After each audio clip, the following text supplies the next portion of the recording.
Hello, everybody. I've got another podcast episode for you, but this time we did it live about 2 months ago, so I'm a bit late to uploading this, but this is a 2025 predictions video where I asked some of my friends for predictions. I asked chat for predictions, which was one and the same, but it was interesting because we had a bit of a conversation, a live conversation going.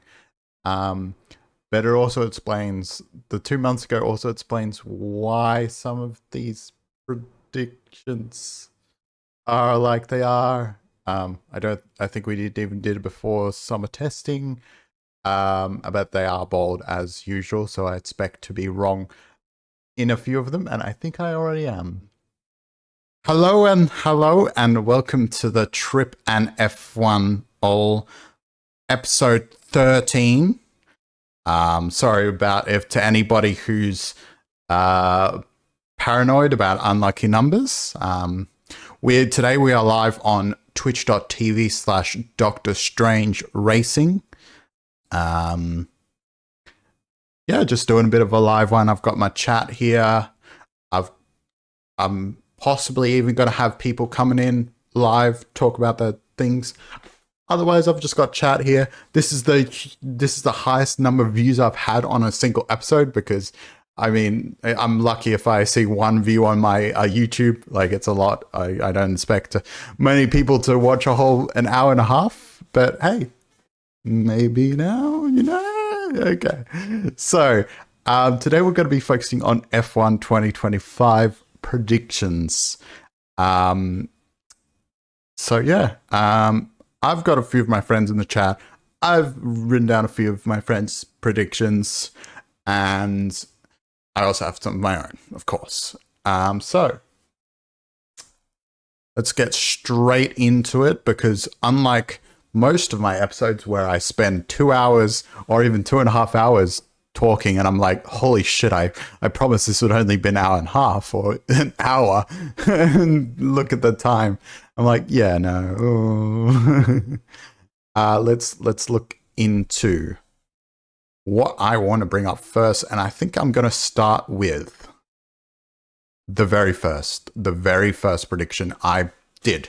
Now, this is one of the predictions that I think will still hold true, even though I'm pretty sure. Let me see. When did I create this file? And so the initial was created in August. So this was one of my initial August predictions when I was going to do it like midway through before the summer break ended. How I usually do my prediction videos. But yeah, so also just an FYI, the reason I'm doing only 2025, not even 2026, 2027, like I usually like to, is because we are going to do a 2026 and beyond after this, sometime after this. Maybe before the start of the season, maybe once the season starts. But anyways, so this is one of my August predictions that I think still is fairly yeah, I think it's still a pretty good one. And I think it got further cemented, I think, when we did see the second half of the season. So I said Oscar will be better than Lando and will be a title challenger. Contender, whatever. No contender. I will say that because I will expand on this one. So I think if I was a betting man and I wanted to win money, I'd still say give Oscar one or two more years to surpass Lando. But I think he's made huge strides in the 2024 season alone. I think he's had his moments, and I think it's hard to say if he's beat Lando. Did he really beat Lando? I love you, but I don't even watch whole podcasts. Well, yeah, I respect that. Okay, I respect that. I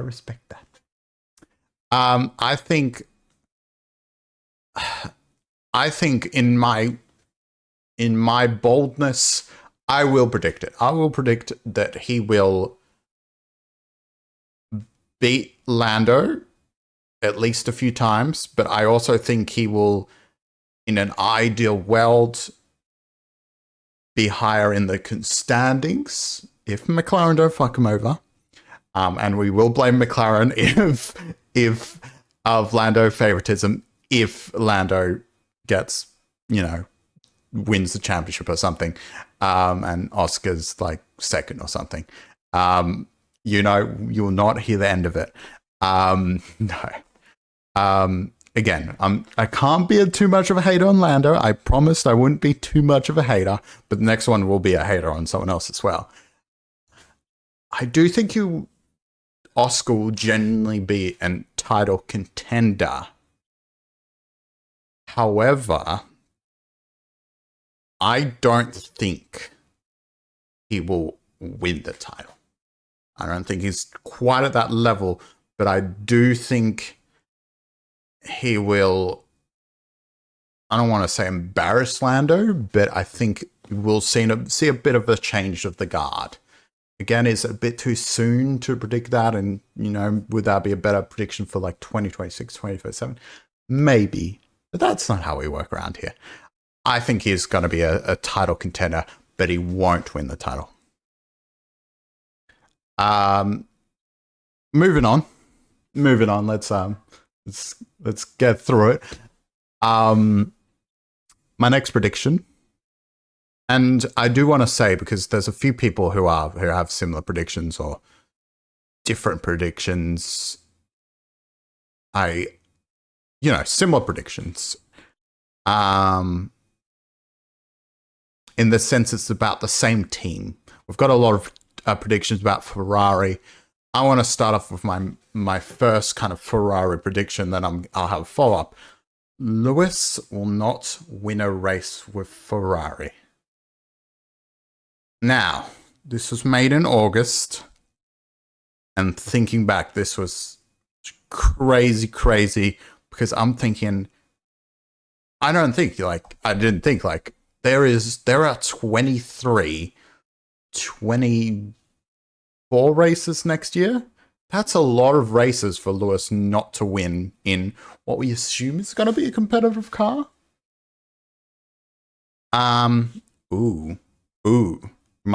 might talk on that in a second, Anna. Actually, that might be that's the next one in this, actually. We're going to talk about doing in just a sec. I think my follow-up to Ferrari, maybe to explain that, is I almost think that Ferrari is not going to be super there. I don't think they'll be I don't think it'll be as bad as like 2020 Ferrari, or like even 2019 Ferrari was a bit meh. I don't think it'll be bad as like, was it 2014 Ferrari, where they had a bit of an off year with the new regulations. I do think they're being a bit bold with the 90% new parts or whatever. I just don't. I can see them being good at certain parts of the year. Kind of like they were this year, because I don't think if Ferrari had won the constructors, it would be, in my eyes, it would be in complete luck. Like, kind of Ferrari were just in the right place at the right time. Red Bull only had one consistent point scorer. McLaren wasn't even. I mean, McLaren kind of. The fact that they were almost nearly lost the constructors when I think they had such a clear advantage as the top team. Not advantage over Verstappen, but advantage over other teams in general. I think that's why McLaren maybe underperformed almost. It's weird to say McLaren underperformed when they won the constructors, but I think the fact that they nearly lost it did, So I think Ferrari might not struggle, but I think they'll have their on and off races. I don't think they'll have a consistently good car and consistently bad car. They will have a consistently all over the place, kind of this race is good from that race is good from strengths and weaknesses. They could be in the fight for the win or fighting for not points, but fighting for maybe a top 6 position. So in my eyes, I'm thinking that if anything, I think Leclerc might show Lewis up, but I don't think. Here's my thinking about Lewis. I think Lewis wouldn't win a title. Current Lewis would not win a title in last year's Red Bull. He would not win a title in Ferrari. I think he might he might have won the title in that McLaren. I think maybe, possibly. Or maybe Lewis could have been in the position where he's in a little bit of Max Verstappen, or would Norris have jumped him sooner? I think so, more than anything. And then Norris would have won the title if it was Lewis in a Red Bull instead of Verstappen. I think prime Lewis Hamilton could have won in the top 3 cars. And I think if he prime Lewis Hamilton will win in next year's Ferrari, if it's there and abouts, right? I think he'll put on a bit of Alonso kind of show where Alonso could have won 2 titles in a Ferrari that wasn't amazing. In fact, I think 2010 or was it 2010 or 2012 where that Ferrari that Alonso was driving, it wasn't great.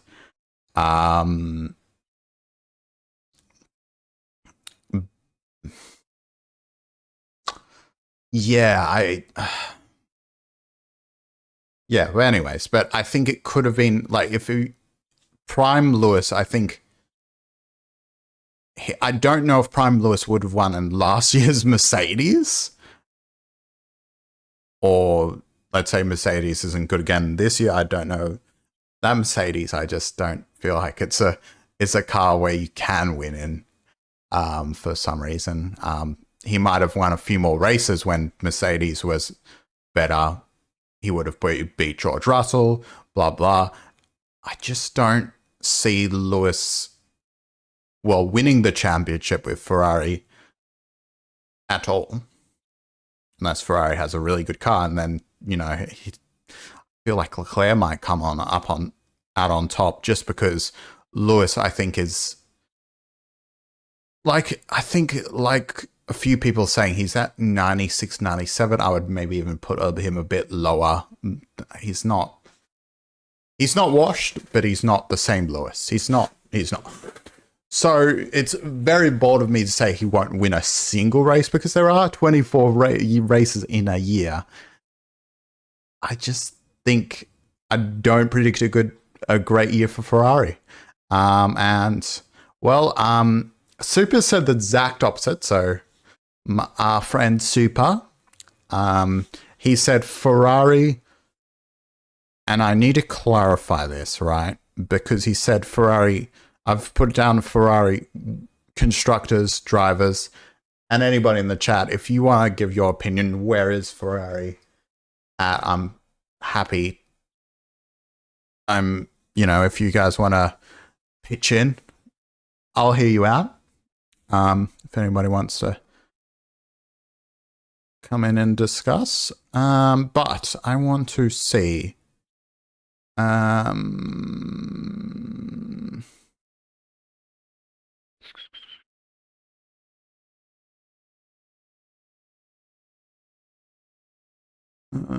Predictions.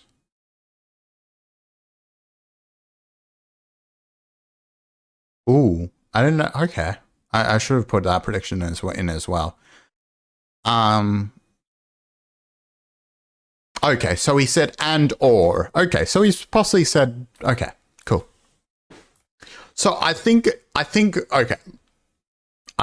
Honestly, I think Super's cooked here because I think he's got one thing right. They sign on Hamilton, realize, oh shit, we have the GOAT of the sport on our team. Lock in.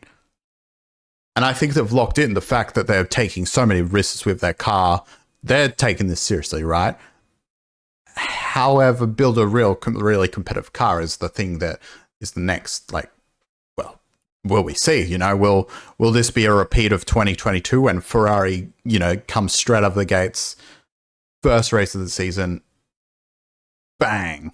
Was 2022 the first race was Bahrain? I was thinking, oh God, glad Australia's going to be the first race of the season again. So but yeah, so they came in, bang, Bahrain. Really, Leclerc was really cooking. Leclerc looked like an amazing drive, which is, I think, something that Leclerc also lacks. Is he lacks consistency. So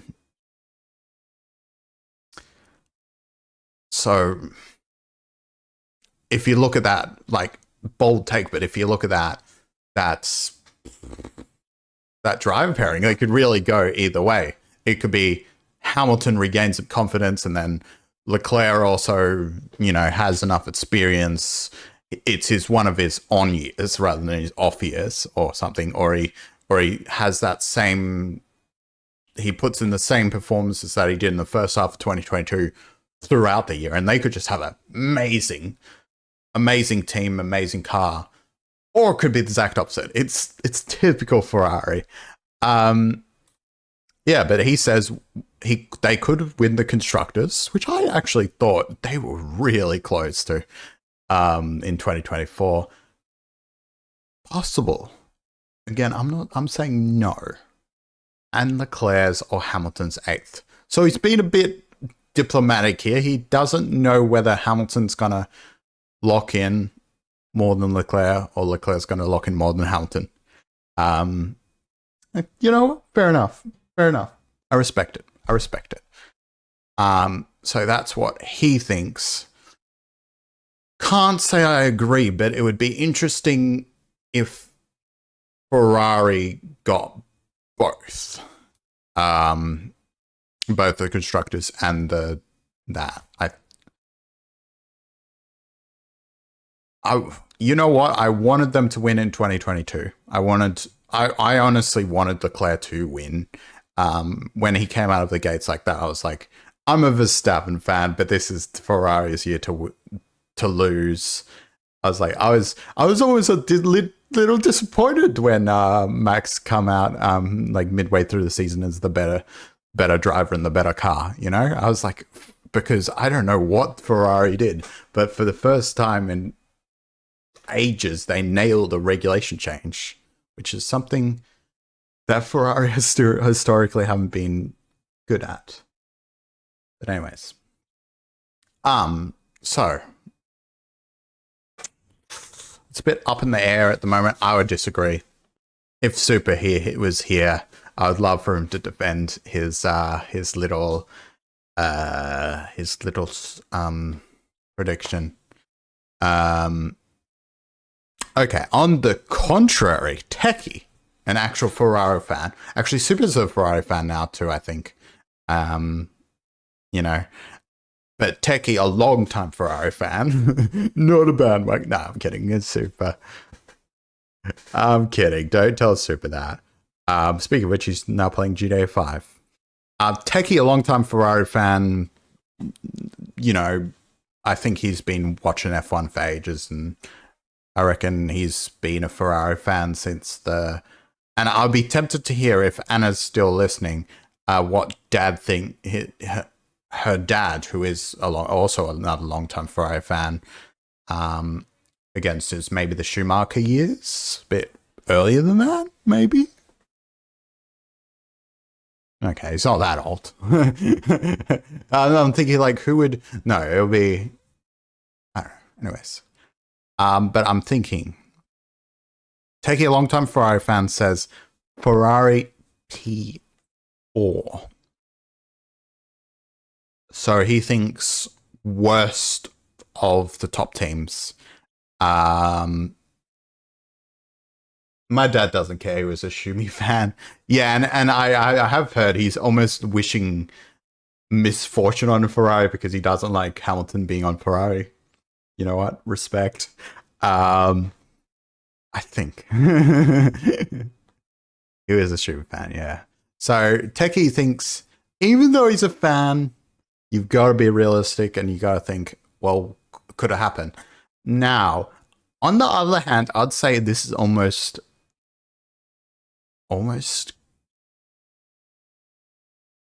obviously the polar opposite of super, because I don't think Ferrari are gonna like completely blow it and be in some of the worst teams. I think that Ferrari are always going to be one of the top, again, 4 teams, I think.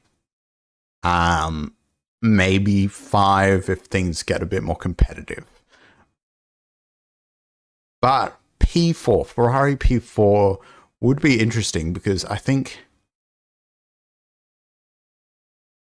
well, one, that would mean Lewis Hamilton has probably left Mercedes when Mercedes have had this real upturn. Also, about Mercedes, it assumes that Kimi Antonelli is going to do well unless Russell just has a really good year and picks up Kimi's slack. And it also assumes that Red Bull, McLaren come back. I think I could see Ferrari maybe being another, maybe P3. Maybe Red Bull comes back a bit stronger than we think. McLaren P1, McLaren P2. I think it could. I think for it's more likely Ferrari has a top 3 in the constructors. I feel like the order of Ferrari, McLaren, and Red Bull could be in any order. I don't think there's going to be any massive shakeup. Like, I want to predict Aston Martin doing well. It's just for the Alonso Championship. But I don't think there's going to be any major shakeups like Aston Martin, maybe. They came out of nowhere in 2023, so but then they didn't withstand. They didn't hold on to that. Could it be that maybe Techie is almost implying that maybe as Aston Martin have a decent year and get P3? Bit better than last year, but not as good as the first half of 2023. I don't know, but he's also predicted Williams P5, which I'll get back to in a bit as well. I don't know. It's just because then it would assume Mercedes. Okay, yeah. Well, if we built out like kind of a, I think he's more saying like he thinks top 3 is Red Bull, McLaren, Mercedes. Then we've got Ferrari, Williams. He's also said, I don't know if this is I'll touch on this because I don't think there's much to say about it. Sauber last. I think that's a pretty good prediction. Maybe they might. Yeah.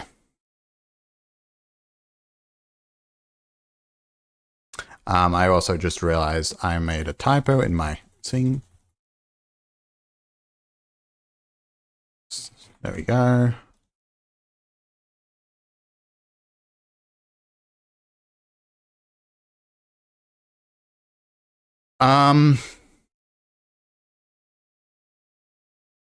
Then if Williams P5, then he's saying like maybe Aston Martin P6. I don't see Aston Martin going that far below again. We have to think Aston Martin is a wild card. Like usually maybe they would say, oh, Aston Martin's in the bottom 5 or something, or like they maybe get occasional points.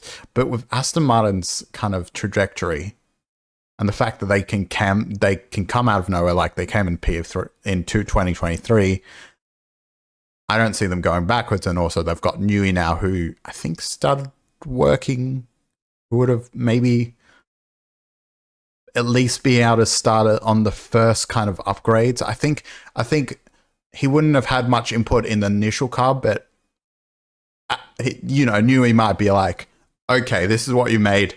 I can fix her.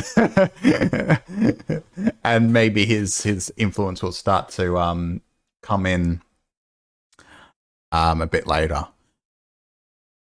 So Aston Martin, Haas.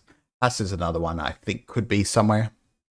I don't know. It feels like it's a really competitive grid. I feel like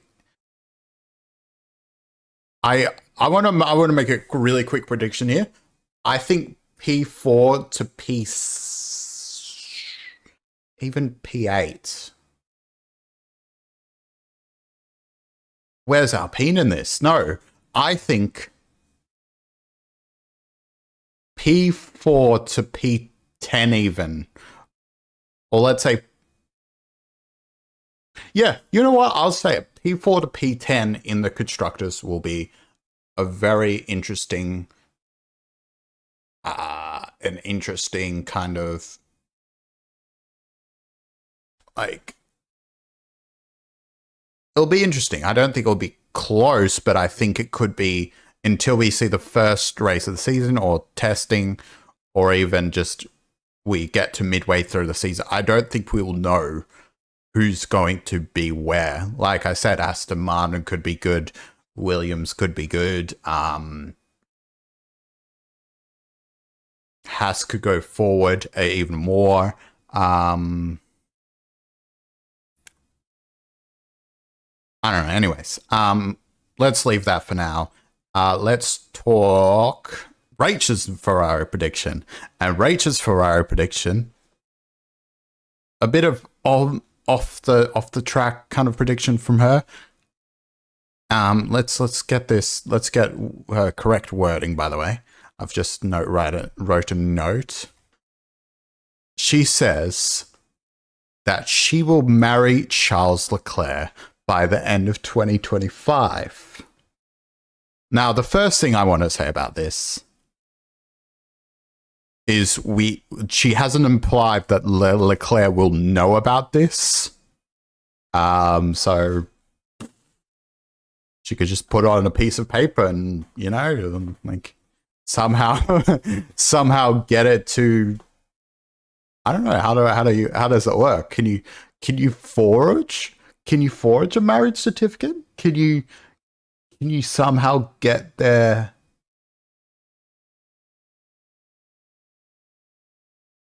Can maybe she'll marry a blob doll of Leclerc? Maybe she'll go to Las Vegas and tell everybody, "Hey guys, I'm marrying a Leclerc in Vegas."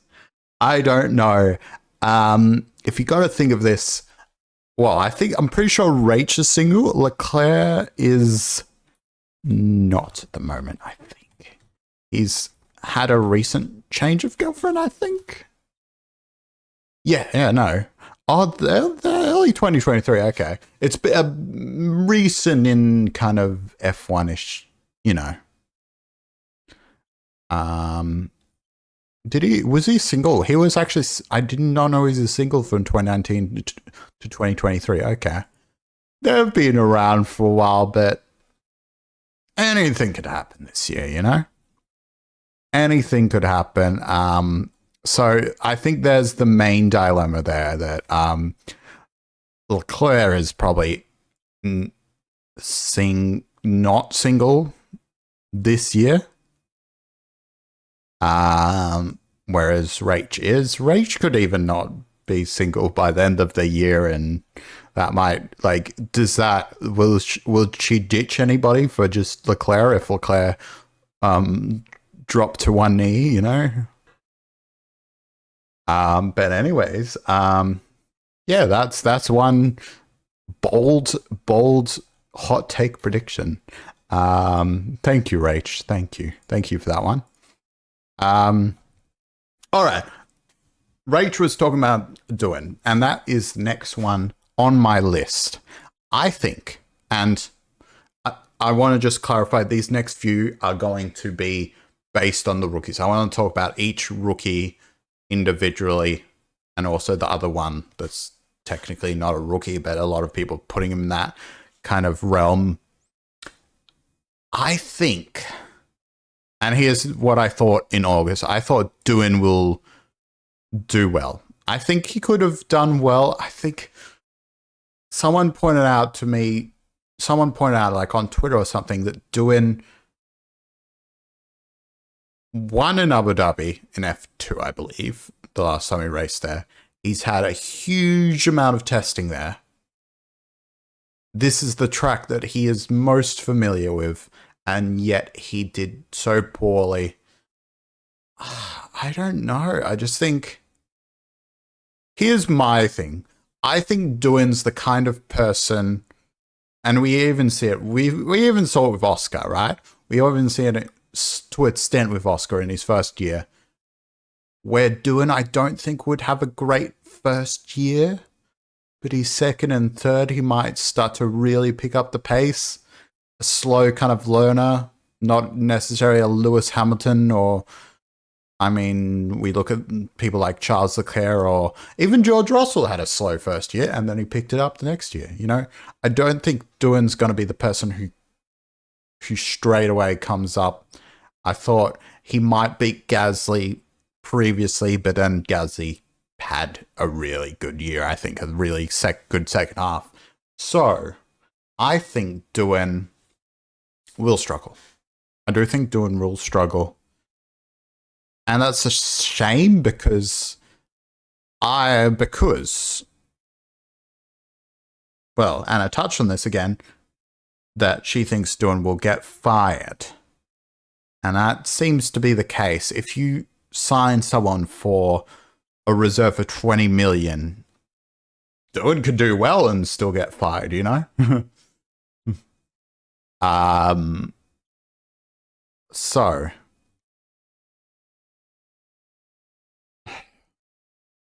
I think I'm looking at bad luck for Doohan, which is sad, because here's the thing. Alpine, I don't not agree with Alpine at all, the way they're handling their rookie drivers. I thought they might be, here we go, they're actually giving a rookie driver a chance, and they're gonna build him up, and they're gonna give Doohan the chance he has in F1. I think drivers should have 2 or 3 years. Look, so for example, I think it was good enough to give Sargent a second year, but I wouldn't give him more than that. I think they made the right decision. I was like, okay, you could possibly fire him after his first season. Let's see how he does in the second season. He didn't do great in the second season. I think Mick Schumacher, on the other hand, should have got 3 seasons, because I think maybe not the best. I mean, he actually, compared to his teammate, he had a pretty good first year. Then the second year, it looked like he struggled, but I think there's more to it. I think the fact that he was actually beating Magnussen in the second half of the year, debatable. Again, you could look at the fact that, like, Magnussen did get that pole in Brazil and go, holy shit, okay, Magnussen's still a better driver. But I think that was a bit more of a one-off. I think if you look at the statistics of the second half, I think Mick beat him, which is a shame, because in the second half of 2022 was when the Haas kind of started to fall apart. All the Ferrari-powered cars started to fall apart, and kind of... It's a shame, because they start off with such a great engine that all of not only Ferrari, but their customer teams were doing really well. And it's a shame that it was not the other way around, because I think Kevin Magnussen got a lot of the glory from being good in the first half, where that Ferrari-powered Haas was really good. And then the second half, Mick was better, but you didn't notice it as much, because, well, they weren't even fighting for points. Like, it was a difference of P14 and P15. I think it was like, in some races, maybe Mick was P14 and Magnussen was P16. You go, not that big a difference. Again, don't like Gunter that he didn't. I don't believe he gave Mick as much of a chance as he should. I think Mick deserved 1 more year. I think Doohan's the same, where, well,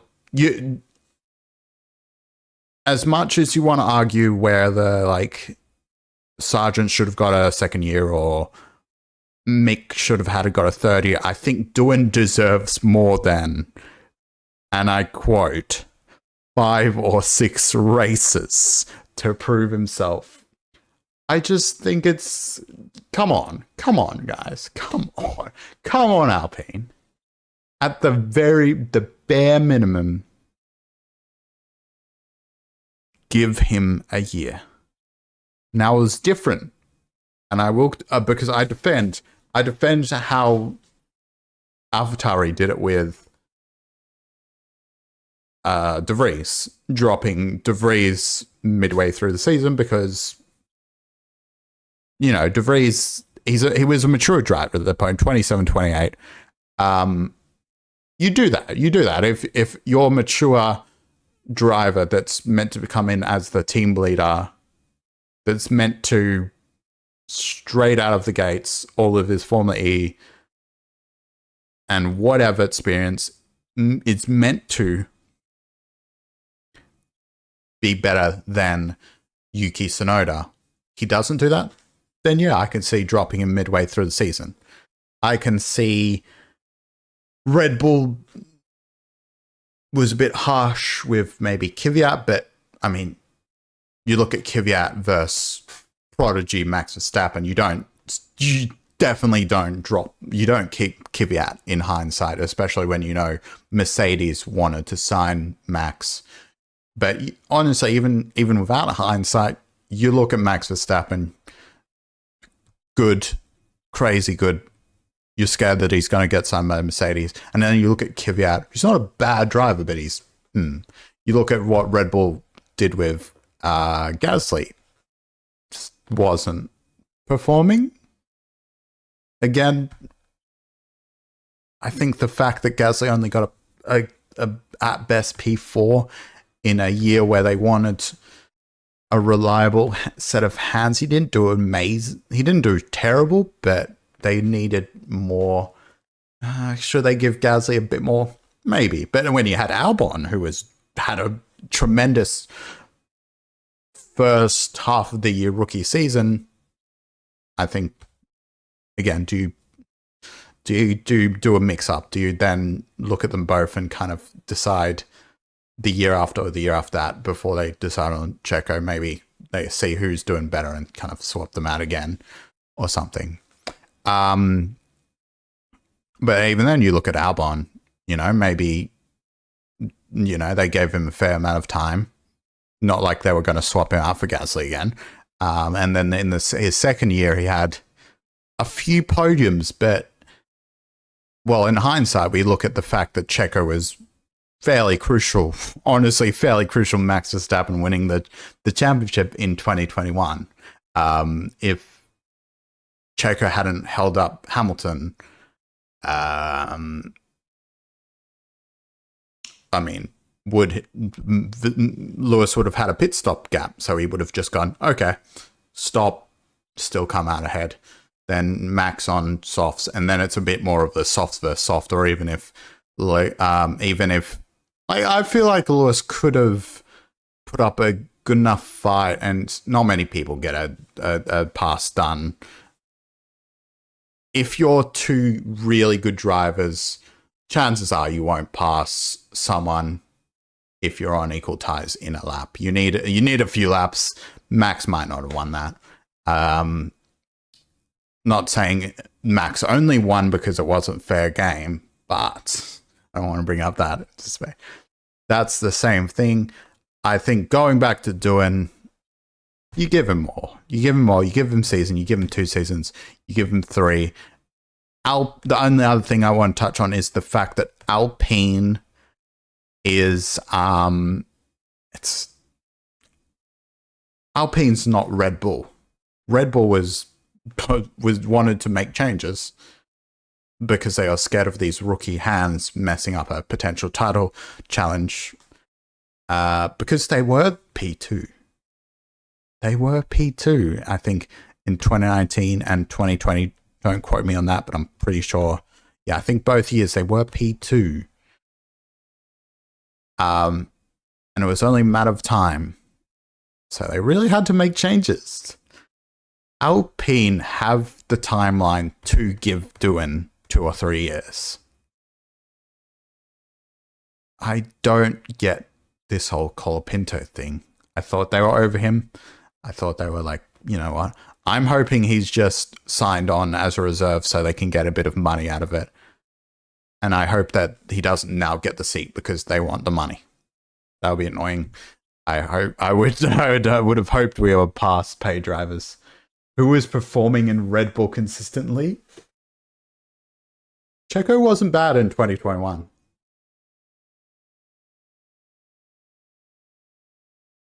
But I will say 2020 Albon was better than 2023, 2024. 2022?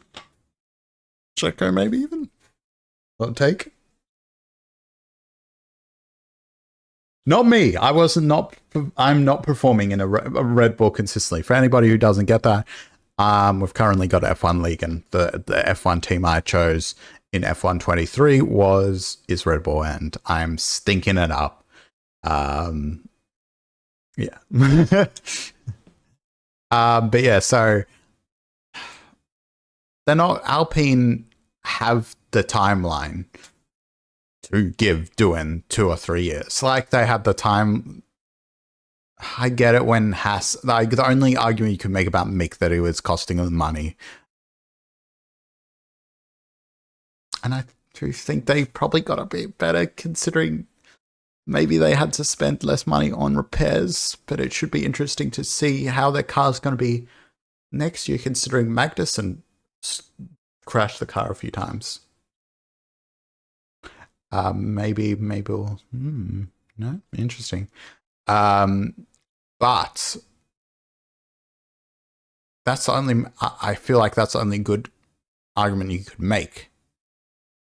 And that doesn't support Colapinto's case either, because as of currently, Doohan hasn't had a bad track record of crashing. Who has had a bad track record of crashing?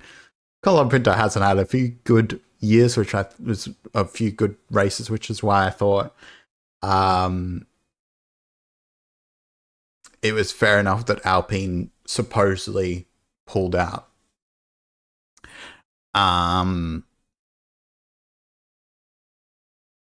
Yeah.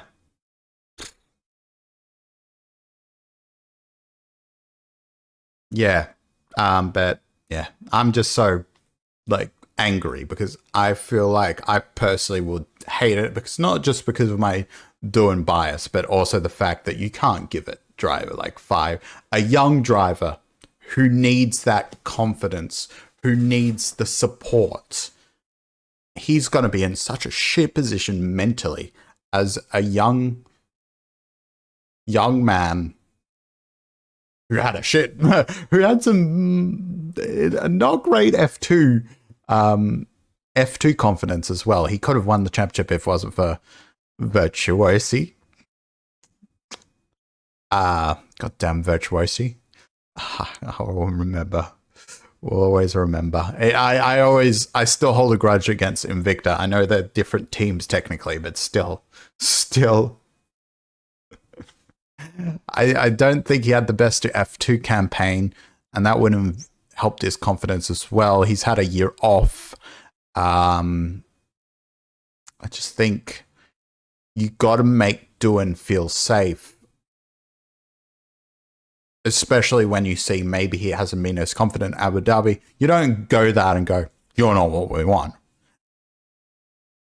Look, if Alpine all of a sudden is fucking P2 in the standings next year, and you're thinking, who do we want?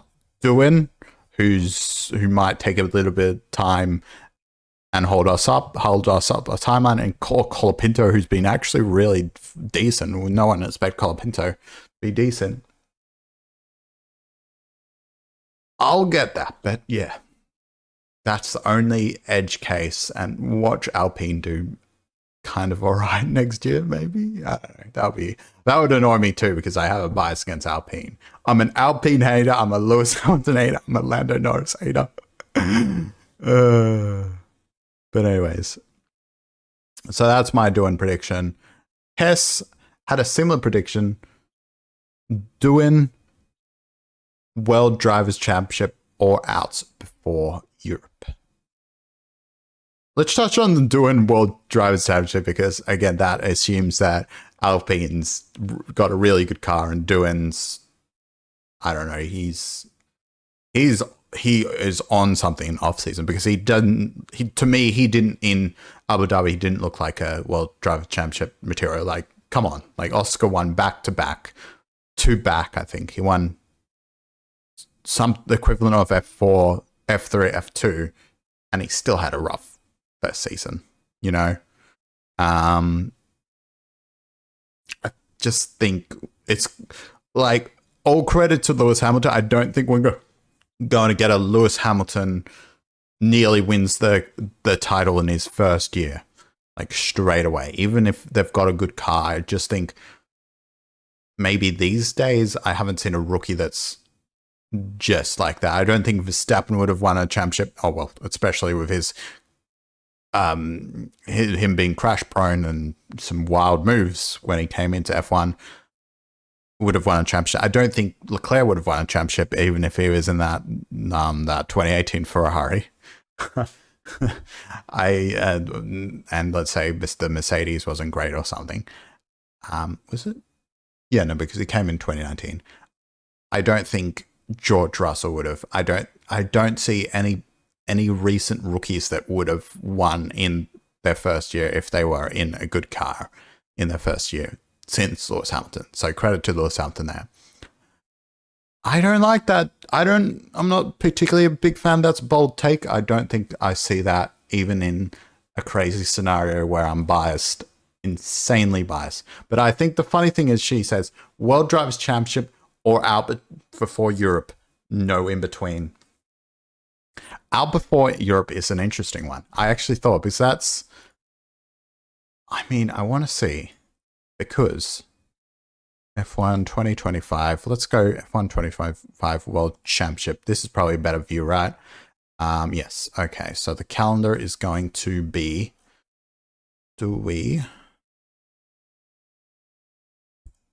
Is this a better one? I would have liked the other one. So she says before they step. Okay. So I thought. Okay. So before they step into, and that actually matches up the six race contract as well. But then again, the only thing you can say about that, does that count? Does that 6 races count Abu Dhabi? Does that 5 races count Abu Dhabi? I don't think they swap. Ooh. I'm thinking the only thing you could do is, you got to give Colapinto a good amount of chance. So you don't swap Colapinto between races 4 and 5, Bahrain and Saudi, because that's only a week. You might swap them out between 5 and 6. Like, I don't want them, but I'm just saying you swap them out between 5 and 6 because it's 20th April, 4th of May. That's a 2-week gap. Not the best, but it's probably the best you're going to get unless you wait until some break. And then you go between Miami and Imola. So she's predicting we don't see Doohan at Imola. 4th of May, 18th of May, 14 days, 2 weeks. I like that as a prediction because, yeah, it does match up, but it does seem just could be right. I don't know. I don't know if that's too bold.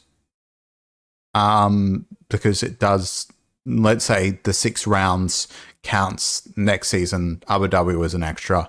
People are saying that it could possibly, Abu Dhabi was also to kickstart his contract, so they could also fire him earlier. 1 race difference, whatever. I might even go a step further to say if they do get rid of him and they do make this anticipated swap, we don't even see Doohan in Miami.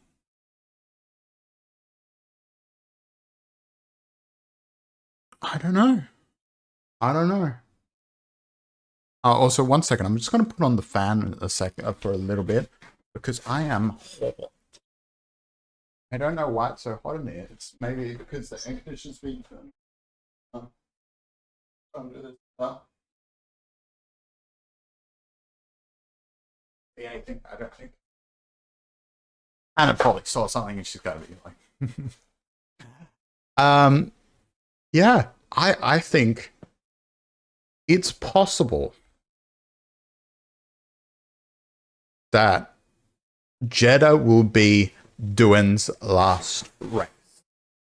Some people are even saying Doohan might not be in Melbourne, which is, I think, a bit bold. But that's, I mean, we're all about bold here.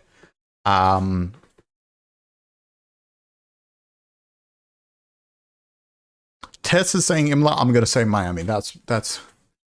You know what? You know what? I'm going to make a bet. I'm going to make a bet.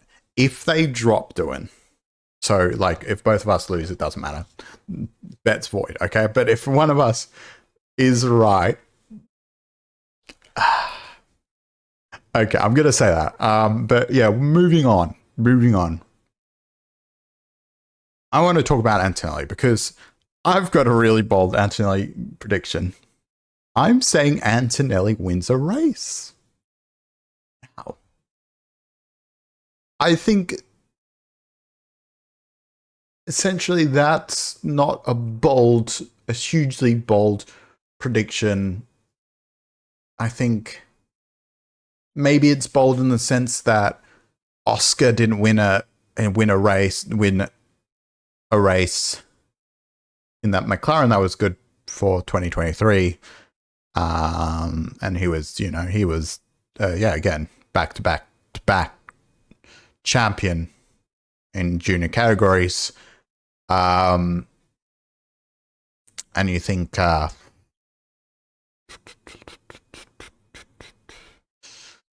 don't know, but we also compare him to Verstappen, who did win his first race in a somewhat competitive car. Again, Spain was a bit of luck on Verstappen's side, but he did win a race. He put himself in the best position based off the bad luck of other drivers, and that takes some skill, I believe.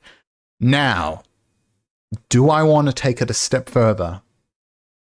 Kimi Antonelli, because Kimi Antonelli can break 2 records if he wins by a certain time. Now, that record is, I think, technically it's not. You have to make some exceptions for this to be technically a record, but Sky News will be like, you know what, he broke this record, and twist the words a bit, so it is a record. But I think it would be an achievement even if he did. So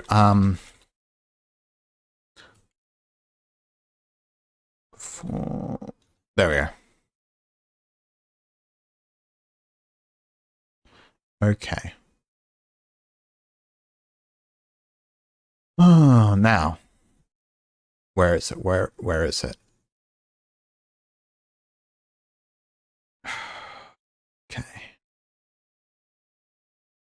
Okay. So, yeah, okay, let's look at this. Look at it like this way. So the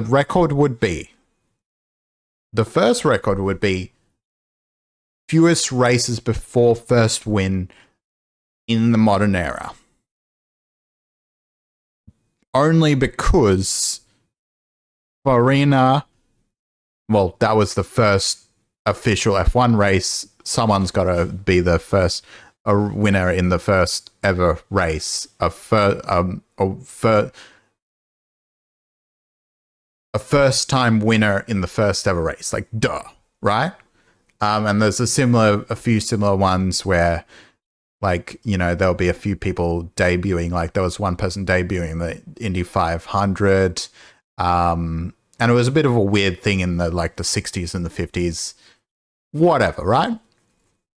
Now, I previously thought this record was held by Lewis Hamilton. 3 races.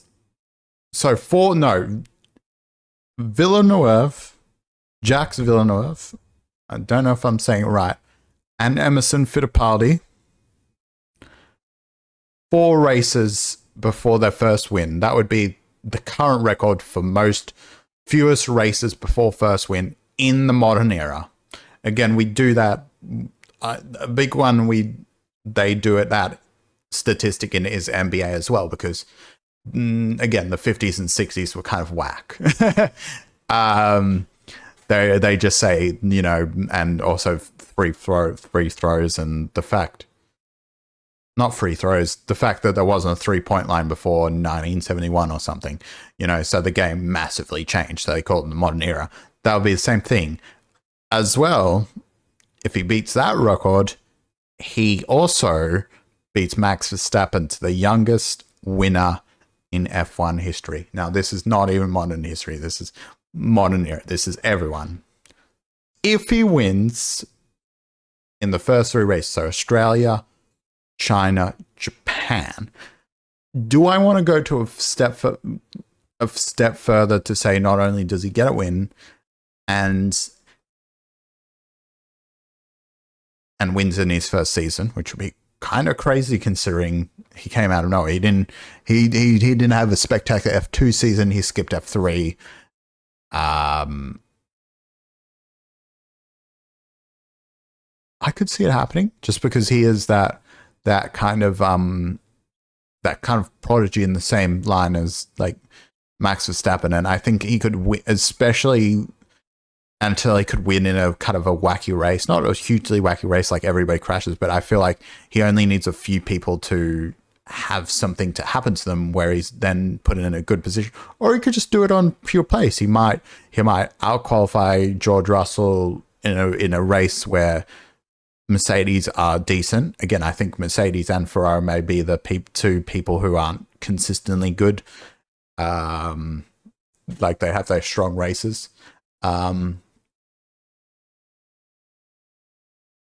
Maybe, but because like I'm conflicted because I want to say, yeah, let's be bold. Let's say he wins in the first few races, breaks those 2 records in a crazy kind of, that would be nuts. And like, I also don't want him to, like, a part of me wants him to beat Max Verstappen's record, but another part of me doesn't. I think it would be cool, but at the same time, I want Max Verstappen to have that win, especially because Max Verstappen missed out on the youngest pole sitter, I think, as well. That was one I'm always salty about, that he never got the youngest pole sitter. Like, he had so many good opportunities, but just didn't work out. But yeah, I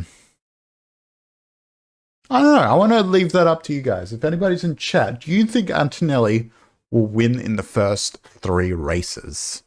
I wanna leave that there. Leave that to simmer. I might even put it in the chat. You know what? Yeah. Okay. So far out of the rookies, I've said Doohan, maybe not a great first season, and also we have to be scared because then, will they give Doohan enough time? Will they see the backlash will Alpine see the backlash? Or will Fabio not give a shit and swap Doohan and Colapinto fairly early on, even though Doohan should be given the time? And it's such an annoying thing as well. I didn't touch on this. Flavio is Doohan's manager. And not like manager as in like he's just hired him, now the manager, because you might expect your new manager to go, all right, if you're not performing, we can get something better. This is his manager that's managed him through F2 up into obviously the Alpine reserve driver, now into F1, whatever. I don't know how long he's been managing him, but he's supported Doohan. He's gave Doohan a lot of opportunities, and then he turns it back on him. Like, what the fuck? But anyways, so I've said Doohan, maybe he's gone. I said Antonelli will actually have a really successful first season, maybe even more successful than Oscar Piastri, maybe historic. Maybe historic. Moving on to Behrman. I was like, you could good look at the Behrman hype from last year, the fact that he did well in that Ferrari. And you could go, he's going to have like a Leclerc kind of Max Verstappen rookie season. Yeah. No, I think Leclerc had the better rookie season than Max Verstappen. But don't quote me on that. But let's reel it back in. Let's not say that Behrman wins a race or something, or Behrman gets a podium. He could. But my main prediction about Behrman is I think he will tie Ocon into head-to-head race in the head-to-head of races and or qualifying.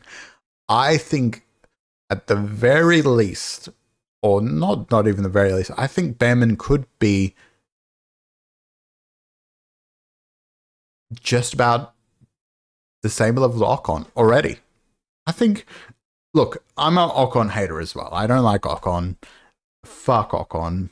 You know, it stems back to the rivalry with Max Verstappen. I think they're kind of friends now, but Ocon's just seemed very like arrogant, and I do not like that. I do not like that Ocon's like that. Again, I shouldn't hate so many people, especially if I'm trying to be as open to as many people to hear my opinions. They'll get all angry at me if I say that. Anyways, let's just say I'm not a big fan of Ocon. I don't think he's amazing. But let's say even if he is decent and he comes in the Haas in kind of a similar level to Magnussen in 2022 or Hulkenberg the last few years in the Haas, even then, I think Behrman's actually going to really challenge Ocon. I think Behrman's not at the point where that's the thing. I thought if Behrman I was a really huge put Behrman in that car, put Behrman straight into the Ferrari like they've done with Antonelli, and he will perform.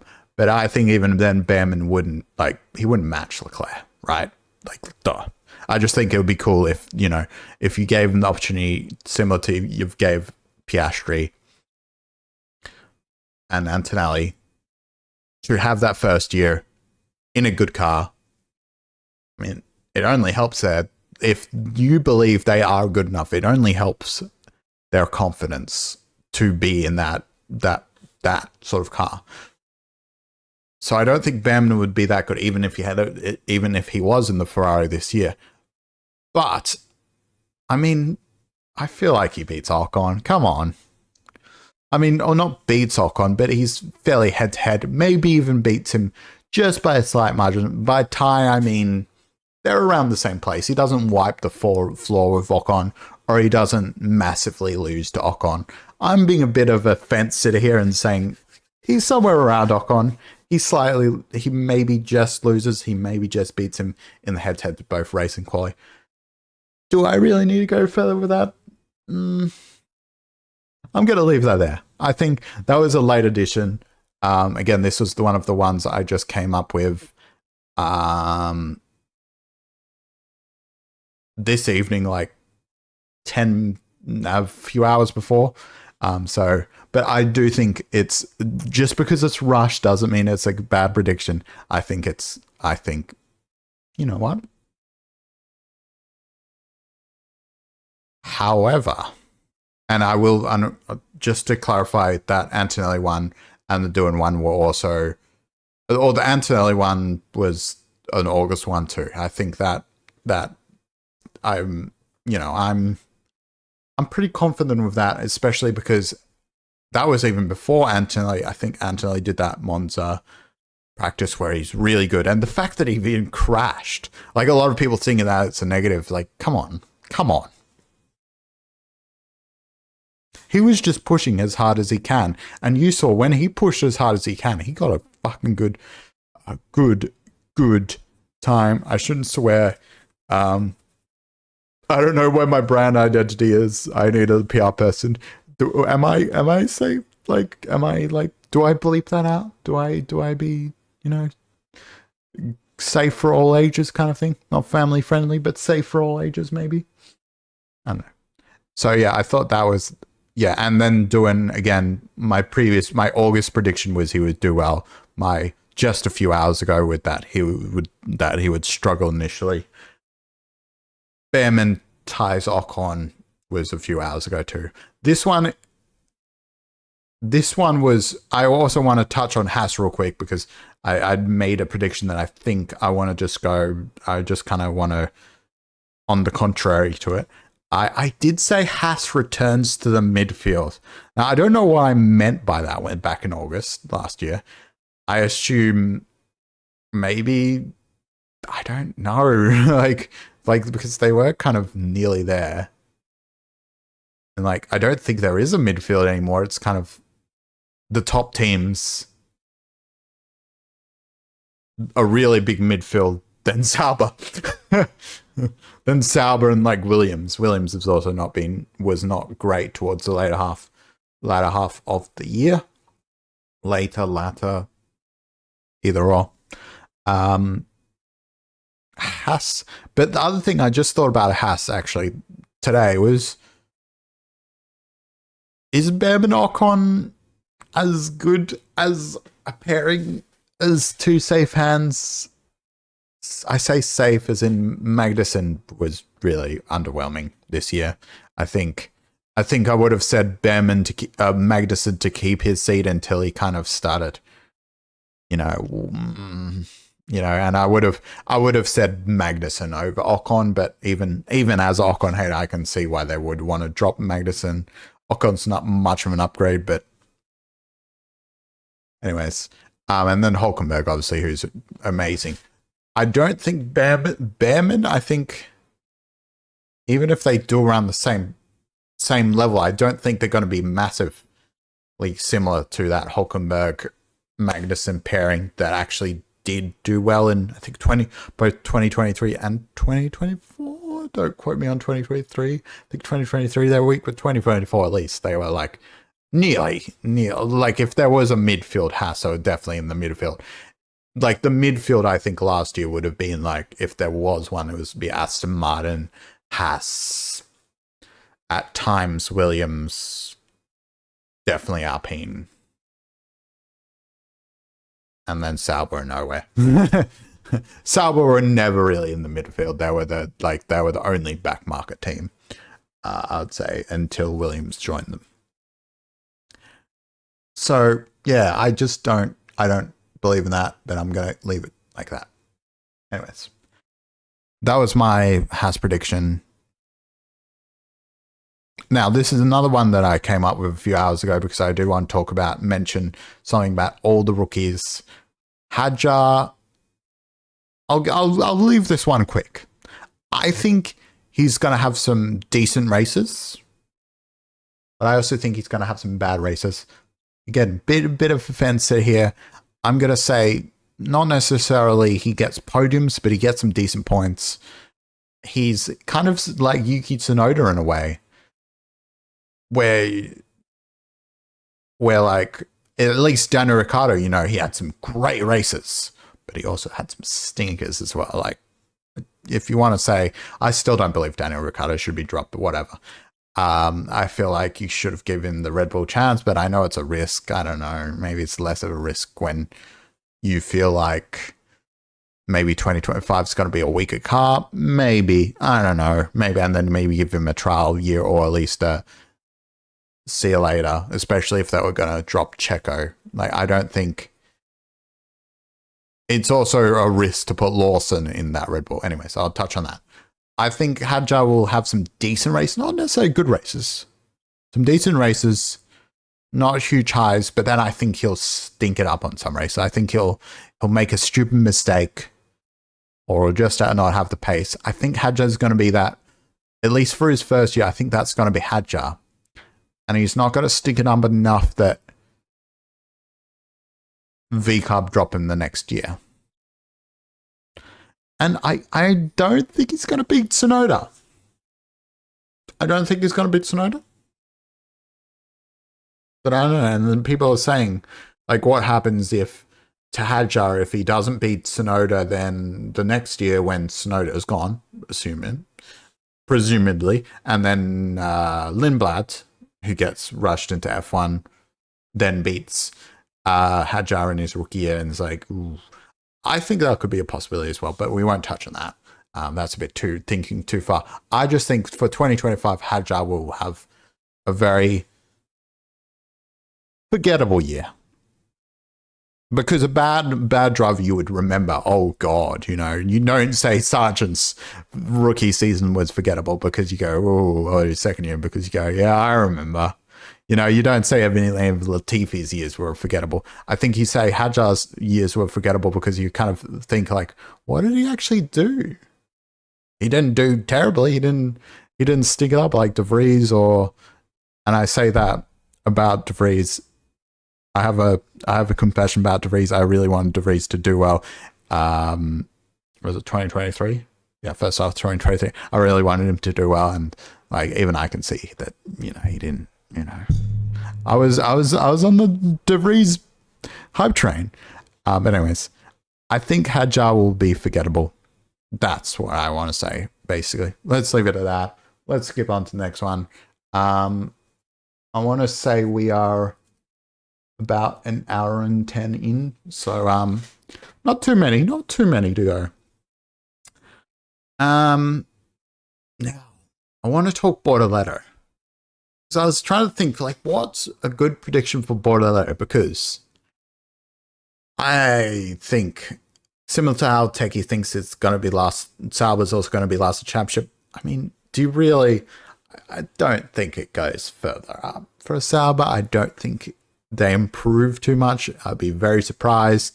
But I think Sauber's going to not have any major improvements until Audi takes over and the new regulations and even then, you might think Audi in its first year is not going to be amazing until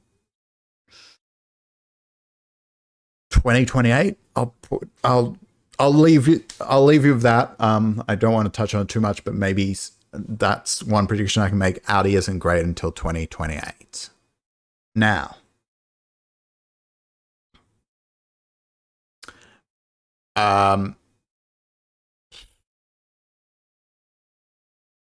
I was thinking Bortoleto isn't going to be the best rookie. I think Antonelli is going to be the best rookie, followed by Behrman.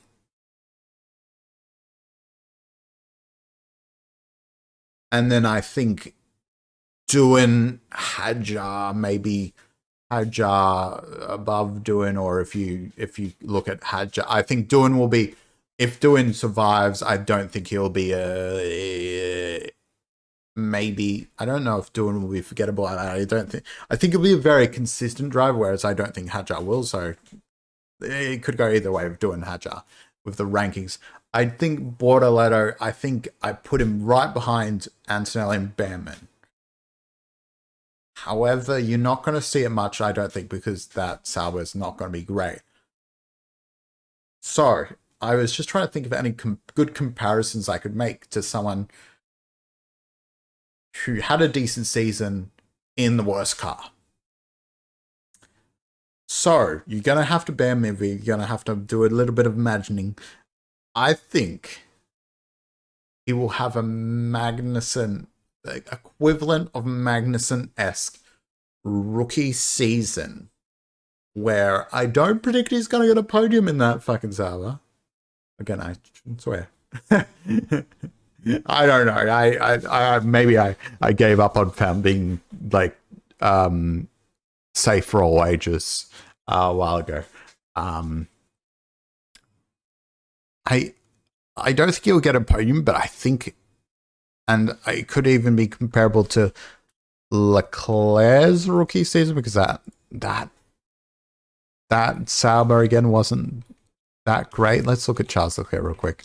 You can probably hear my keyboard. Apologies.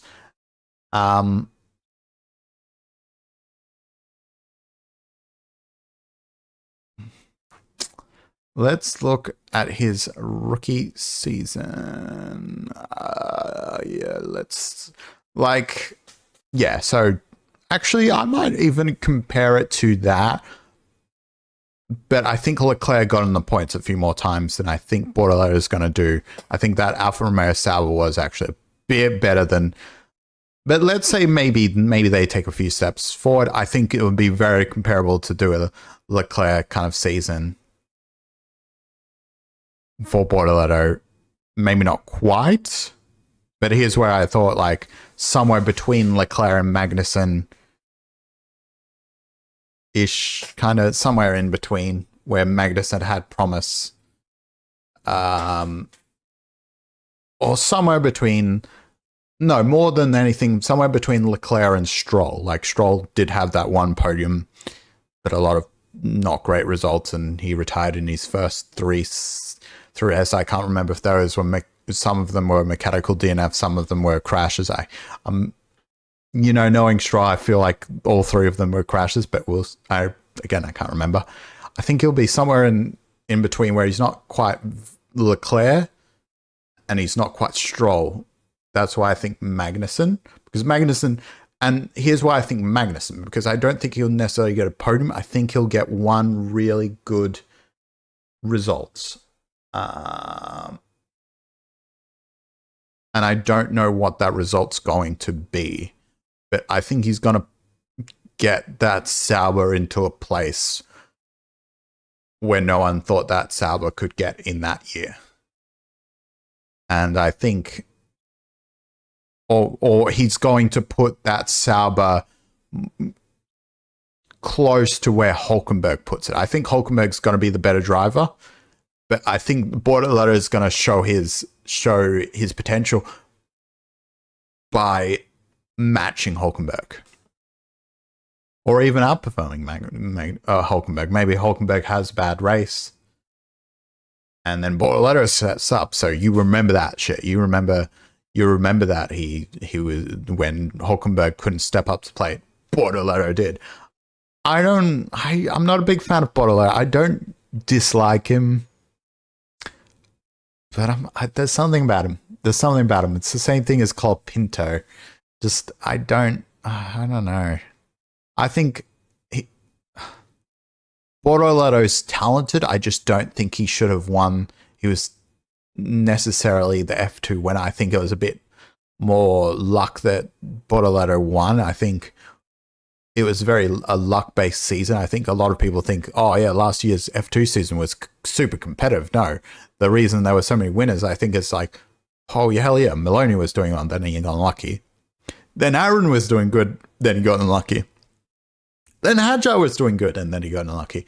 And then the next best driver, Bortoleto, got the championship. I think someone else should have won that championship. I'll just put it like that. Anyways, I'm just saying. But I do think, biases aside, that Bortoleto will have a decent season, and he will have one or two races where he shows his potential and really surprises everyone and goes, whoa, I expected Hülkenberg to get the Sauber that far up the grid, but I did not expect Bortoleto to.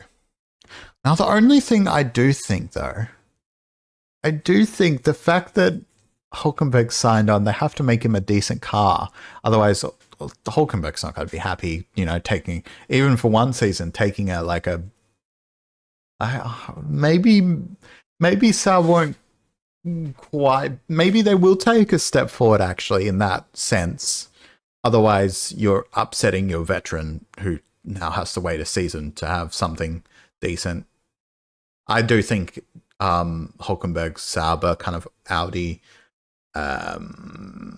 tenure won't be as fulfilling as some people do. I think Hulkenberg should have maybe even gone to Red Bull, where he would have got a podium or a win, but the podium's the most important thing. And then he could have been like, he could have cemented his career. I think that would be more successful than taking a risk with that German brand. Maybe he wants to finish his career off with that German brand and be like, the driver for Audi until obviously Audi get good in like 2027, 28, when someone else is leading the charge, because I think Hulkenberg's probably going to retire after 2026, let's be honest.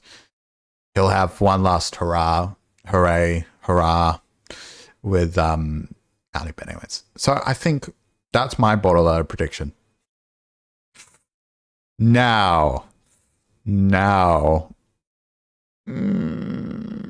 I want to say this prediction. Remember that I had. Hey, I'm gonna shout and stuff if you don't mind. Yeah, all good, Anna. All good. I don't know when you put that message. I'm trying to look at chat semi-consistently, but I haven't been looking at chat mostly because it hasn't been a huge amount of chat recently. So yeah. I do want to say, remember, I made this prediction in August, and it's what I wanted to happen. It's what I wanted to happen. So in the note, in the brackets, I've said ha ha ha ha ha as like a crying laughter to myself of how wrong I was already. So, you ready for this? I said Ricciardo at Red Bull. So I predicted that, but that wasn't even the biggest one. That wasn't the hot take. It's that he wins a race. Now, neither are now possible, but I just want to put it out there. I'm not going to hide the fact that I was completely wrong, because that's not what we do. I should have touched on some of my 2024 predictions as well. We might do that. It's kind of I forgot about that. I usually touch on my previous predictions of the previous year. We might do that real quick after that in a bit. But it does bring us to the topic of Lawson. So I do want to make a bit of a Lawson prediction. Could Lawson win a race? Because I think, because a lot of people are comparing Lawson to Gasly, experienced driver. Or not experienced, still fairly young driver who had quite a few races under his belt. And even Albon, who did have half a season under his belt, not exactly rookie coming straight in like Antonelli is coming into the Mercedes, but not quite veteran or experienced, or what's the kind of the stage before? I can't really think. I think this is more speculation than anything, and it comes into another prediction I want to talk about from one of the viewer predictions I want to talk about as well. We look at Albon, for example. 2020, Albon on 2 occasions nearly won a race. Now, I believe one of those was Austria. Let's look real quick. And one of them was Brazil. Now, that's arguable because again,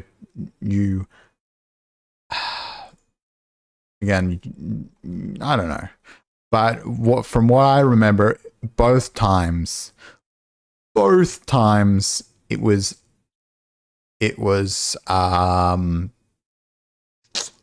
Lewis Hamilton who prevented that. So let's see. No, it wasn't Brazil, was it?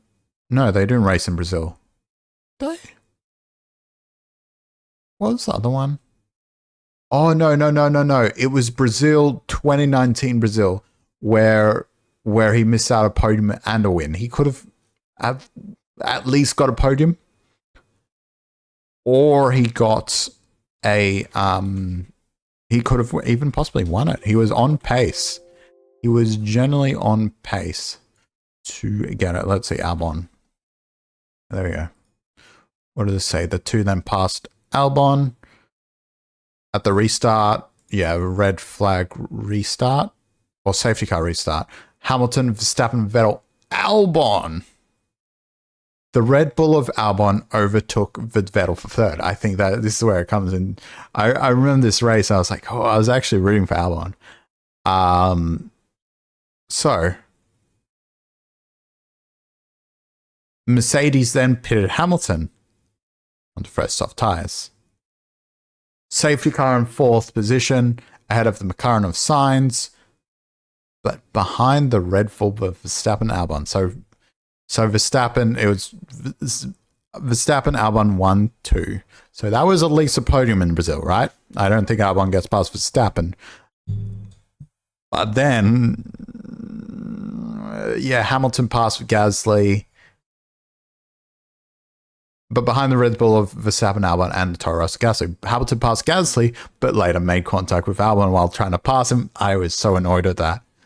And then Albon was sent a spin, and like he finished the race 14th because like he didn't really have enough time to recover. Oh, hold up. Let me open that up. And then the other one was 2020 Austrian Grand Prix, I think. Was it the Austrian? Yeah, like when he came 13th. Like I wonder why he came 13th, hey?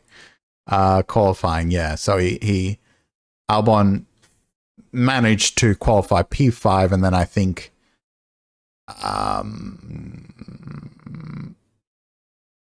Lando Norris was overtaken by Alex Albon to go into P3, I think it was. P4? P4.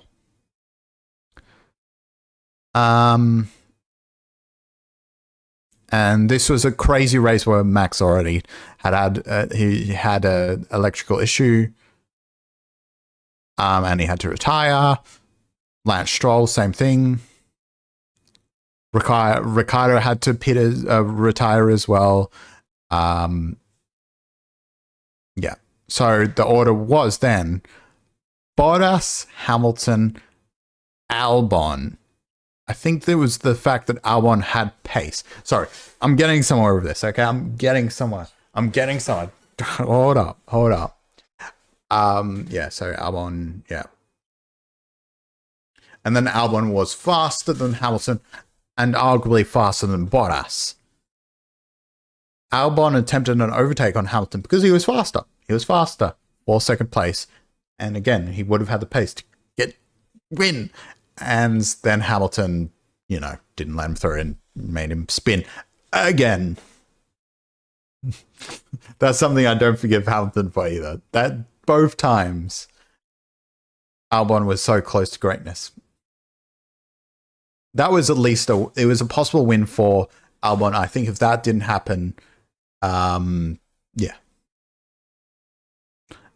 If that didn't happen, I think he could have won. I really generally think he could have won.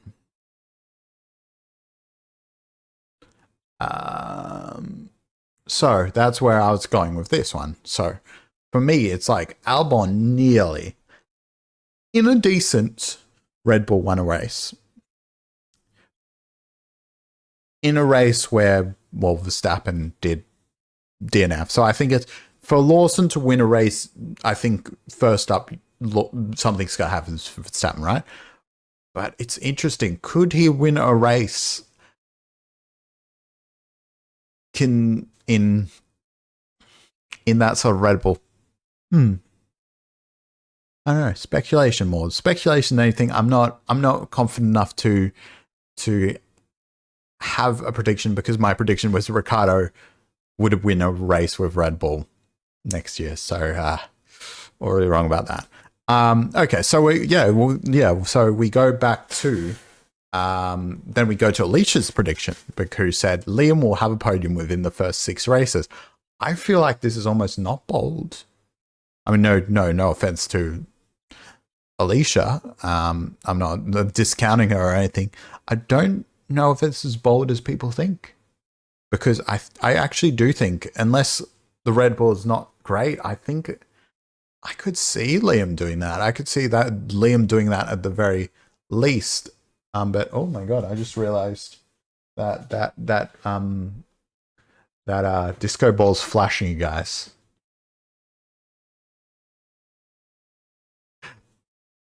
Don't argue that I don't bring the goods, okay? Anyways, go Storms. Oh no.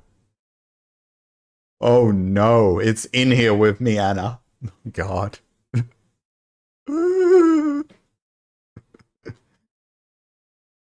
Off topic, a little off topic, real quick, but my mum did joke that this house was haunted because we noticed a few of the paintings, even if we corrected them, a bit a bit of time passes by and they're on a tilt, like not massively. Like I reckon, like even some like slight tremors could be enough to do that.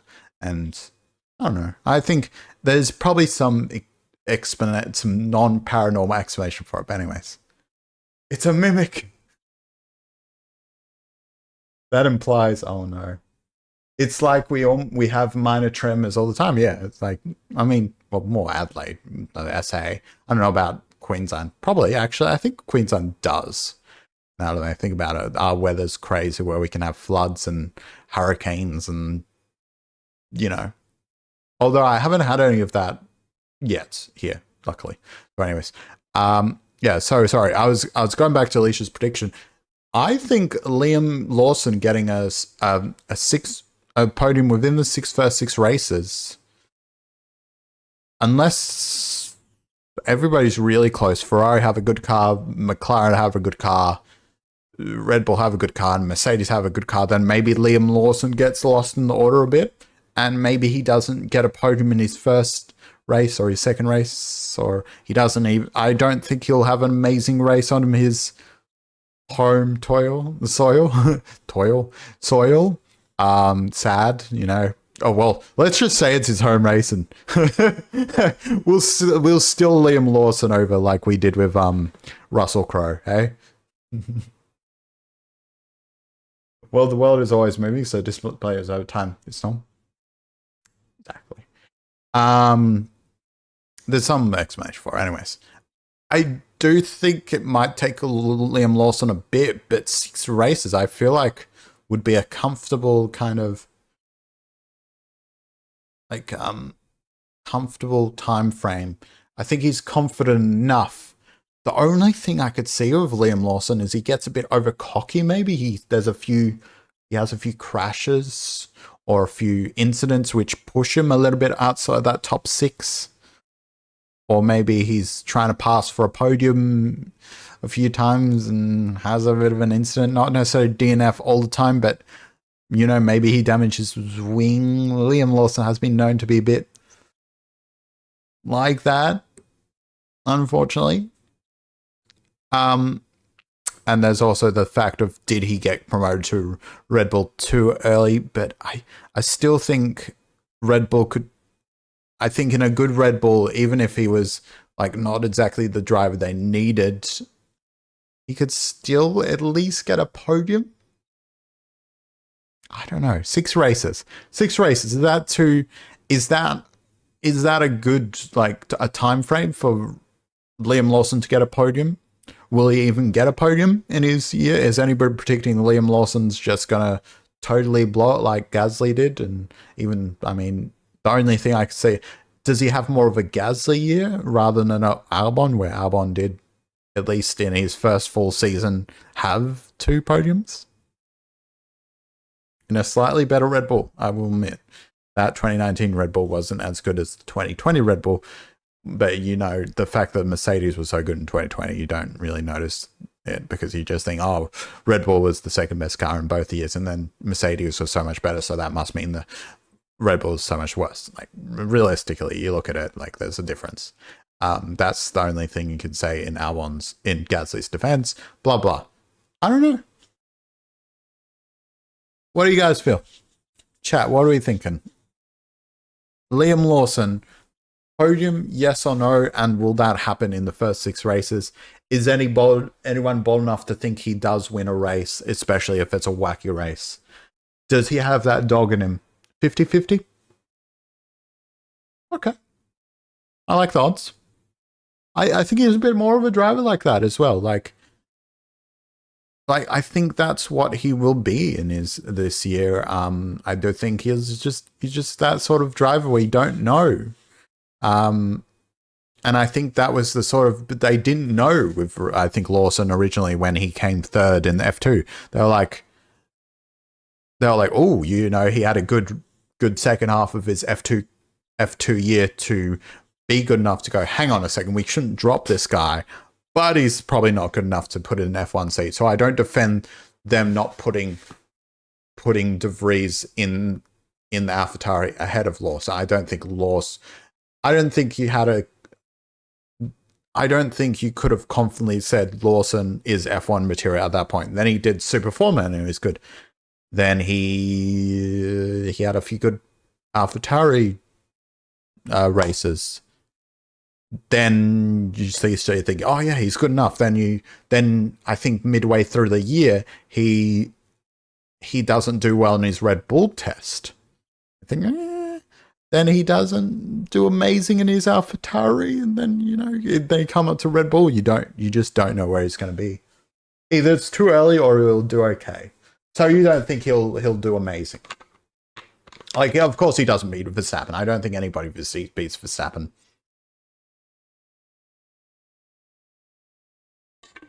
But what you're saying is more okay in your books is a third okay in your books, or are you saying he won't reach a podium in his first year? I'll leave you with that. I'll let Anna kind of think. Let's move on real quick because we've still got a few to go, and yeah, we want to kind of get through them. Okay, I want you to all clap on 3, 2, 1 for this prediction. Stroll not re-signed for 2026. Almost bold, but I think there's so many things to play with Stroll. Like, could Max Verstappen move there 2026? Could Honda step in and go, we want you to, thank you for having us here as an engine partner. We want Tsunoda in the car. And then Lawrence has got to go, I guess we have a good WEC program. I guess we can put him in there and go, hey, Lance, you got a new job. I just think there's a lot of factors in play that I think this could be the year that we've been waiting for. I should be careful because I do know a few Lance Stroll fans, but I think this could be the year where he does get dropped. Not midway through the season, but it's like announced that he's not continuing with the team for 2026. So that's an announcement that I think would happen midway through the season. Hence why I've actually included in this, right? He won't blow your socks off. Okay. A diplomatic answer, but okay, I'll take it. So I think I won't touch on that too much more, but I do think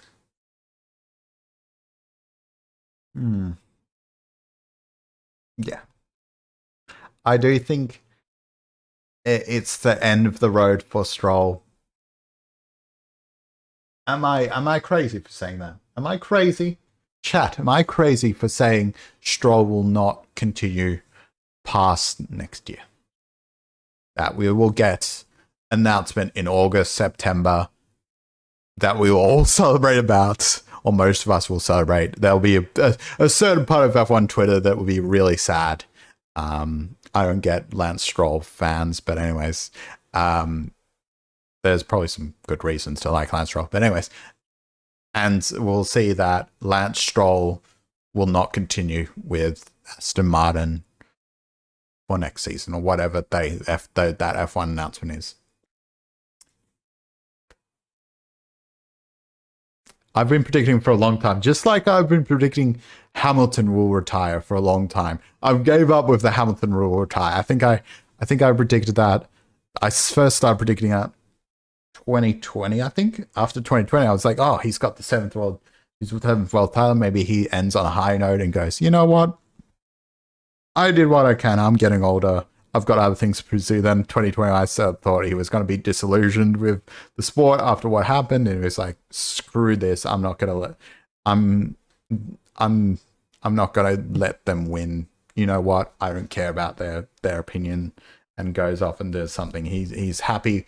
He's content. He's just like, "Screw you! I don't want to be in in a league or a sport that treats me like that, whatever." Lewis Hamilton thinks. And then 2022, I said that he'll be so disillusioned with the Mercedes car, he just decides, nah, that's it. 2023, similar reasons. I don't think I predicted it for the 2024 season. I think 2024 was when I gave up. Stroll, I've been predicting for a long time that, oh yeah, this year's going to be his last year. He's going to be replaced. He'll be replaced by Drogovic. He'll be kicked out by and replaced with someone. But I think I think he will get replaced. I think it's too late for Drogovic to replace him, but I think it could be Verstappen, it could be Tsunoda. I think Tsunoda might be more my main say. But anyways, that's my Stroll prediction. We did the Haas prediction. This is another one I just thought out about today. Oh god, and we're reaching the 2 hour mark on the stream, and so 1 hour 40. 1 hour 40. Let's try to wrap it up before the 2 hour mark. What time is it, by the way? Ooh, it's 11 p.m. Which, speaking of which, I need to have a snack soon. Let's try to wrap this up then. Albon and Sainz are equally matched. I think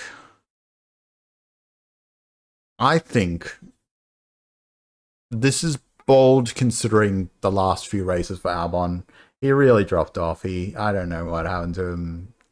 You know what? Albon's been a bit all over the place, even pretty much the whole of last season. I think he could bring the fight. Despite that, I do think he could bring this fight to Sainz.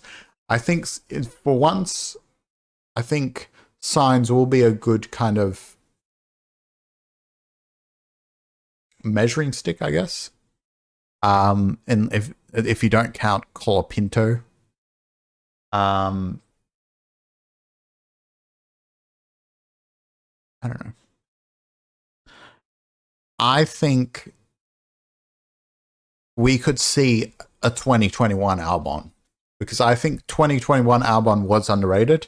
He wasn't what Red Bull needed at the time. He wasn't as consistent, but I think it'll be a combination of 2021, 2022, 2022 he was, yeah. So a combination of 2021 and 2023 Albon. The best parts of that, with maybe a competitive car like he had in 2021, and I think you'll get an Albon that, similar to Sainz, is not quite World Driver Championship material, but a good second driver, and it will be a battle of the second drivers who would have been number 2 to their Ferrari, Red Bull kind of counterparts. And to be fair, Albon and Sainz have both gone up, and Max Verstappen at different points of their career. I don't know. I think that's just I have a vibe. I wanna just leave it at that. I don't have much more of an explanation. I just think we'll see a return to form for Albon, and Sainz is on a roll. I think it'll be an interesting kind of almost like maybe Senna Prost kind of rivalry, but not in a really good car. It'll just be like a Senna Prost rivalry in like a decent car. I don't know if they'll hate each other by then, but like I think it'll be kind of back and forth. I think a little with Albon Sainz, which could be a nightmare, which could be a headache for the rest of the Williams team, James Vowles and all the people involved. Even the race engineers telling them, do not pass signs, do not pass signs. Carlos is faster than you, let him through. Alex, we're going to hold position, hold position. And then they're like, you know, and maybe team orders get ignored, maybe they don't, but maybe it's a bit back and forth. And one race Carlos is the leading car, one race Alex is the leading car, and you know, maybe they end up like very close in the standings as well, like P11, P12 or something. I don't know. If I predict that, I'll be crazy. Like Sainz P11, Alex Albon P12. I think if anything, Sainz would be the slightly better driver. I just think with his experience and what we saw of him in testing, even Sainz is. All right. Okay. I do want to, and I should mention, Henry did make a prediction about this. He thinks Sainz is going to blow your socks off. He thinks Sainz will get a podium, which is a crazy bold prediction. I don't know if he's around right now, but yeah, he thinks Sainz will get a podium, which is crazy. Which is crazy to me. I think even if Williams was P5 in those constructs, I think maybe they're the best of the rest kind of thing. So it's hard for me to see Sainz getting podium. Maybe it's the wacky race, maybe it's... But I like where his head is at, and it would make a good season if Sainz did get a podium, I must say. So, yeah. I would look forward to that. Do I think it's likely? Not exactly. It could happen in a way where like Gasly won a race, Ocon won a race. We're due for a race. We're due for one of those races. I'd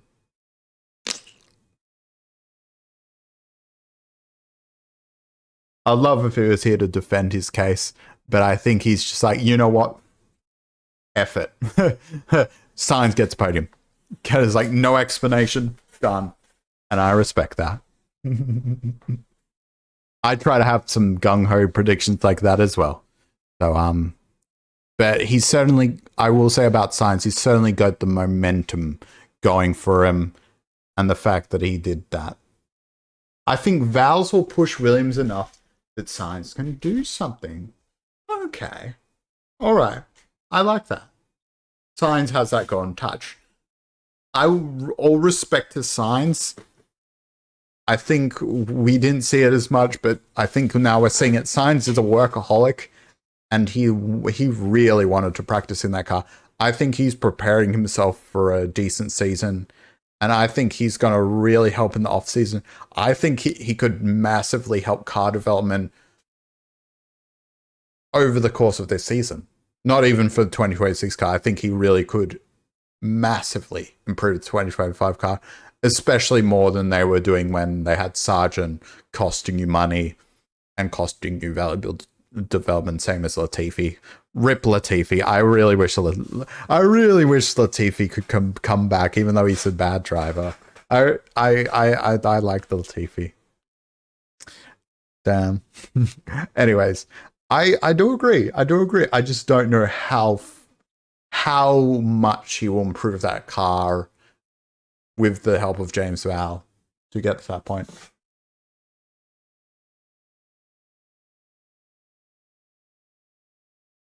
Albon would be a good second if necessary. Like, as in he'll be close. Okay, so I'm going further and saying Sainz P9 in the championship. That's a good prediction. I like that. Plus the extra sponsors Sainz brings in is massive. So it's more like the car's probably not going to be fully developed by the start of the season, but it'll be a bit of McLaren where they don't turn it into a championship winning car or a car that's going to challenge for wins.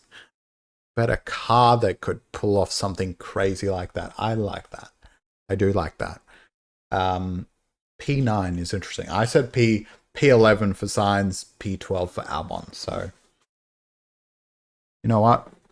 Someone keep note of that. Someone. I want to. You know what? Let's see. Let's see who's right. Let's see who's right, Henry. Um, I wouldn't say a bet, but you know, we'll have a little friendly competition there. I think the upgrades after first break will be good and leads to a good 2026 car. Okay, I like that. I like that. I see what you're putting down. Okay, cool. Let's move on to probably one of my wackiest predictions. Watch out for this one, guys. Mick Schumacher fills in for an injured sick driver. Now you think, why the hell? Now, again, let me tell you this one. I made this prediction in August when he still had some Mercedes affiliation and he was still kind of in the Alpine conversation. He was still kind of in the Williams conversation, and I think people's faith in him has dropped off a bit. And I'm like on the Mick Schumacher bandwagon so much. At this point, I am Mick Schumacher's #1 fan. I think Mick Schumacher should have got another shot in F1, and I think the only way he gets back into F1 if he does a really decent job at WEC the next few seasons, then we could see that one of those crazy kind of like comeback stories, like De Vries getting a chance in F1 again, or like Hulkenberg coming back after a few years. You know, I can't think. Kubica. That was more about sponsorship, like money. That was like because Kubica was kind of a pay driver kind of thing, like, you know, post-prime, post-injury Kubica comeback. I think, though, I hope that Mick has one of a De Vries kind of like step in. He's the driver that's just around. He's kind of the best driver to fill in. I don't know. He's in the country at the time. He's in a nearby town, and someone's like looking at options on a Friday morning, going, "Oh shit, I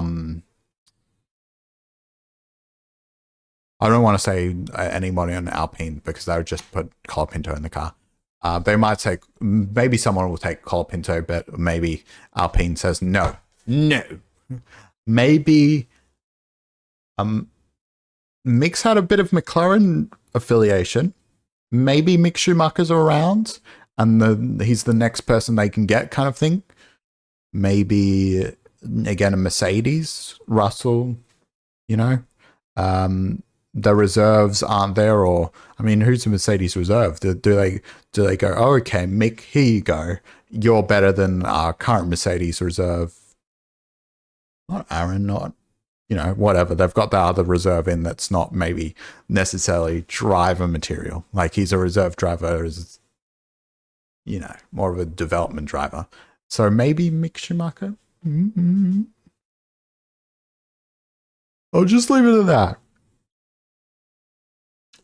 I'm going to leave it at that. Bottas is reserved for Mercedes. Oh, yeah. Okay, so no, Bottas would be, and mostly likely McLaren.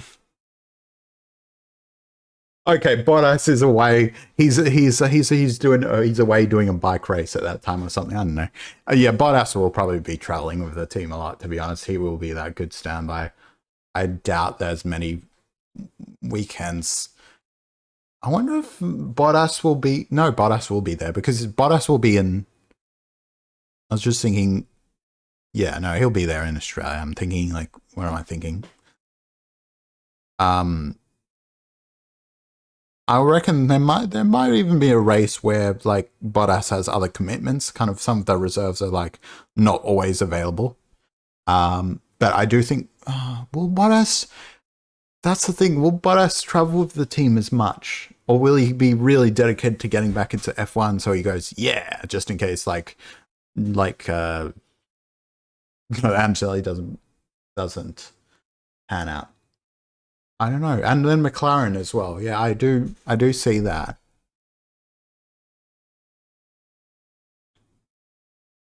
Would Williams give him a chance? because Williams doesn't have a reserve driver. Let's remember that. He's good PR like Daniel Ricciardo. Red Bull, yeah, of course. And I think he might have a better chance of getting back into F1 than Daniel Ricciardo does. Well, Daniel Ricciardo did get it back into F1 actually, but like Bottas didn't have a bad year, whereas like McLaren Daniel Ricciardo was kind of shit. Like Bottas still showed some signs. Like if you look at last year's Bottas's last year versus Daniel Ricciardo's last McLaren year, like you know, Bottas comes out on top of that. So I don't think he's necessarily PR, but I do think he's a solid backup just for Mercedes, just in case they want to get rid of Russell, just in case they want to get rid of Antonelli and Verstappen is available or whatever. Do you think? Maybe, I don't know, or maybe that he's just a good development driver as well. To be honest, whereas Ricciardo wasn't really that great with development, and Ricciardo was a third driver. Don't forget, he was more for shows and stuff. He was like Bottas is actually going to be a reserve. I don't know. So I think Williams is a good example. Like they currently don't have a reserve. I don't think. Let me confirm that. I think once they gave away Colapinto, they don't have a solid reserve. 2025 reserve. Yeah, they'll have someone like crazy like... Yeah, so they'll use Mercedes' young talent pool, which will be... Good question. Oh, Turvey is development and test driver. You wouldn't want to put Oliver Turvey, for example, in. You wouldn't want to sub Oliver Turvey. He's not, you know. I'm just saying. I'm just putting it out there. I'm hoping. Mick at Audi would be great. But I think at that point you have to maybe Mick at Audi if like Hulkenberg retires and then, you know, like Mick has a really good 2025 and 2026 WEC season. I think he could like, and then he gets the stand in, like he gets a like a reserve, like he needs to, you know, come in at some point and does like a bit of a Nick DeVries where he does a good like performance and you're like, holy shit, okay, let's give him a chance. I think Audi could be like that. But yeah, I think he needs, or I don't think he could get into Audi in 2027 unless Bortoleto doesn't pan out, unless Hulkenberg retires early or something because he says, Sauber's not making me confident. Scrap this idea of driving for Audi, I'm out. Is Mick doing Daytona right now for IMSA? No, he's not. He is not. IMSA's, well, first off, I don't think, do IMSA drivers do WEC? I think if you do IMSA, you really don't. Drivers doing IMSA and WEC in same season. I don't think you normally do it both if, you know.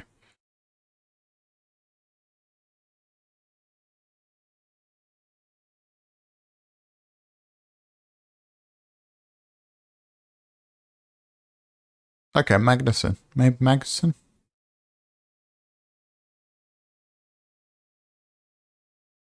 Maybe Magnussen. Actually, Magnussen? Okay, Kamui Kobayashi drives a hypercar in WEC, but I also see him compete for Cadillac and IMSA. I think a few people could do Daytona and they could do Le Mans, maybe. I don't know. Anyways. But yeah, I think possible. Anyways. I'm just leaving out there. Now, last but not least, let me get my words. I want to do my championship prediction. My championship prediction. I might, while I'm waiting for anybody in chat to give me their this person's going to win the championship, I want to hear it all out. I might grab a snack real quick. I'm going to grab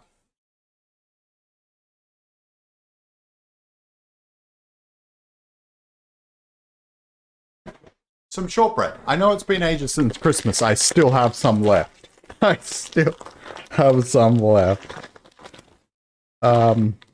very slow with eating like this shit I get for Christmas. So I'm going to have, I think it's about 5 of these. It's about right.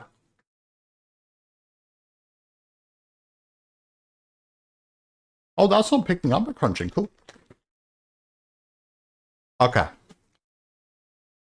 Anybody in chat right now? Who do we think is going to win the championship? And why?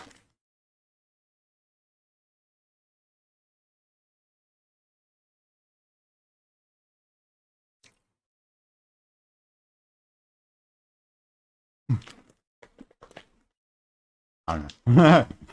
Radio silence.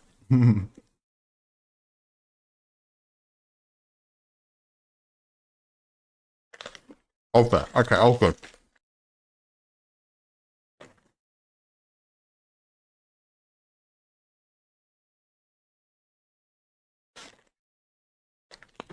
That just makes it, gives more time for me to do my prediction.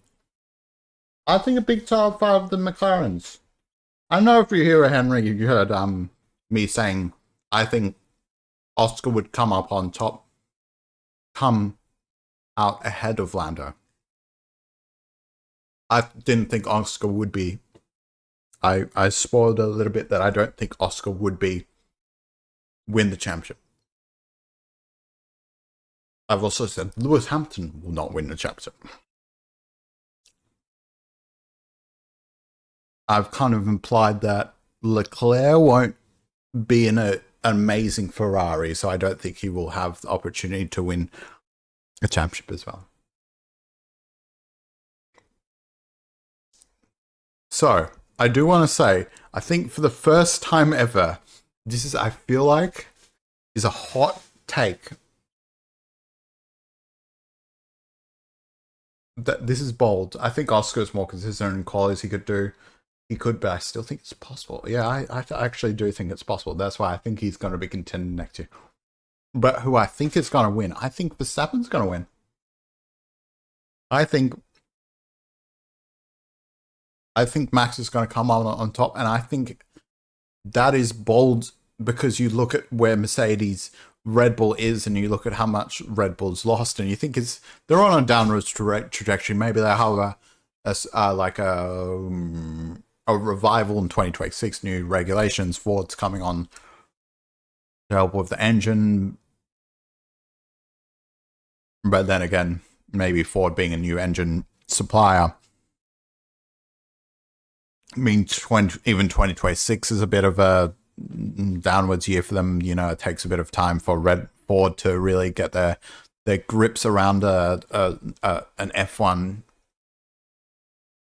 engine, even with the support of Red Bull. And again, a lot of the Honda guys, don't forget, quite a few of the Honda guys are in this Red Bull powertrains.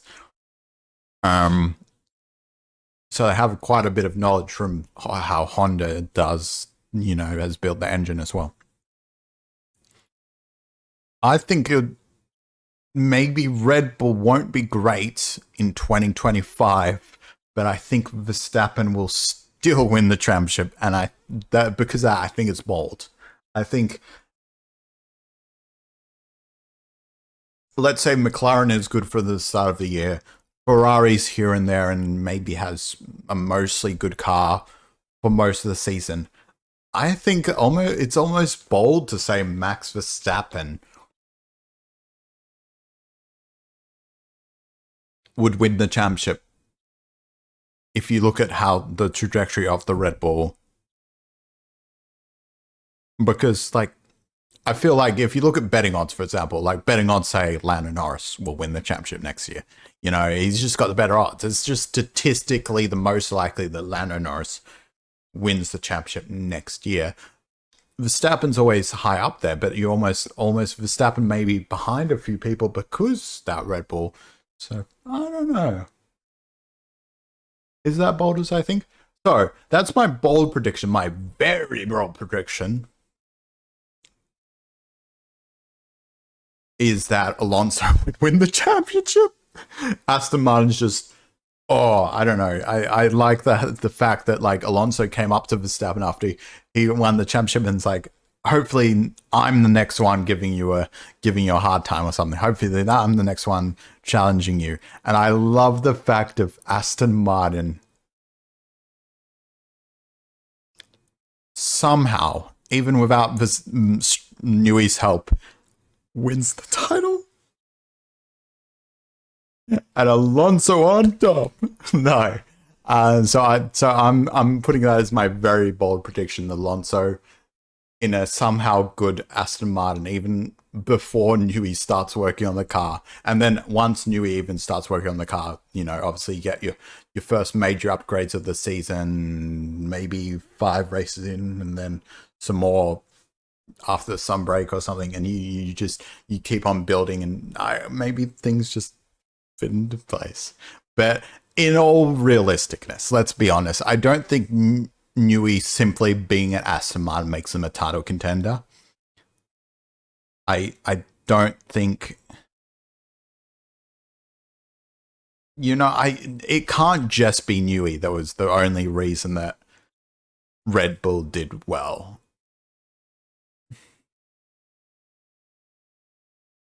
A win in Alonso's rookie career? Bold. Anyways, no, and I just want to really quickly circle back to a prediction by Techie. He said, because I want to add to this as well. I think this is wacky Techie's prediction. Techie's crazy, very bold prediction. Techie's bold prediction was Williams P5, Ferrari P4. Techie's wacky prediction was Max Verstappen leaves if he doesn't get a championship. Leaves the sport. It's leaves the sport, or if he's... Hold up. Leaves the sport or leaves Red Bull? Did I see? Does he retire? Leaves Red Bull. Oh, if he doesn't win the title. Okay, I'll take that a step further and say he could leave the sport entirely if he doesn't win the title. He could just be like, whatever, I want to pursue some other things. But,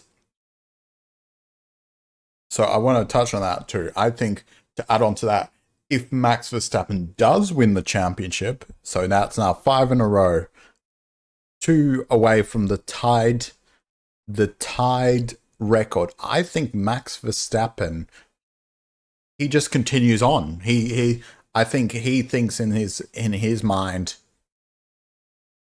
you know what? I'm 5 out of 7. He's two away from tying, 3 away from getting the record. I think he continues on. Even if he doesn't continue on, there's people around him. Maybe he's part of his management team, his wife that's like, you should do it, come on. Or, his wife? No, Kelly's still the girlfriend. His kids, the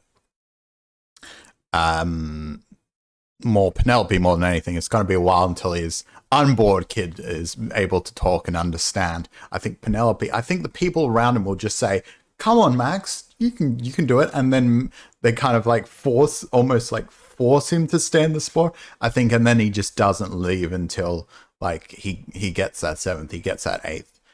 I think, on the contrary, if he loses the championship, he could be out of the sport a lot. Like, he could be kind of just like, I won 4. Maybe he gets a 5th. He's like, maybe he gets a 5th by the time he's already leaving the sport. Maybe he gets a 5th in 2028 or in 2027, and he's already like halfway out the door, and he just decides like, it'll take me a while to get 7 or 8. But if he wins the 5th in 2025, I think he stays on until he breaks the record. And And I think that might take a while for him because I don't think he wins. For example, he wins 2025, 2026, 2027, 2028. I think that's mine. I could see him leaving to Aston if Newey couldn't promise him a good car. I do agree too. I do. I wonder though. The question is, does he replace Stroll in 2026? Will he be that, like, you know what, go on?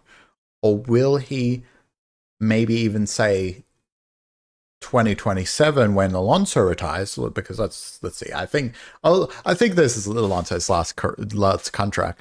Does he go 2027, 2028 kind of as his last contract as well? Does Max Verstappen go, you know what? And then you know, he's looking like let's do one last change. Let's go back to Newey. They get a championship or two. Well, Alonso already said he's going into this year not expecting to go into 2026. Oh, did he? Did he now? Okay, that's interesting. That's interesting. Cool, because I think he signed on for 2026, didn't he? I mean, it's obviously, you know, people can, you know, back out. He can just, you know, quit his contract, you know. Okay, so no, this is the latest thing I can see from.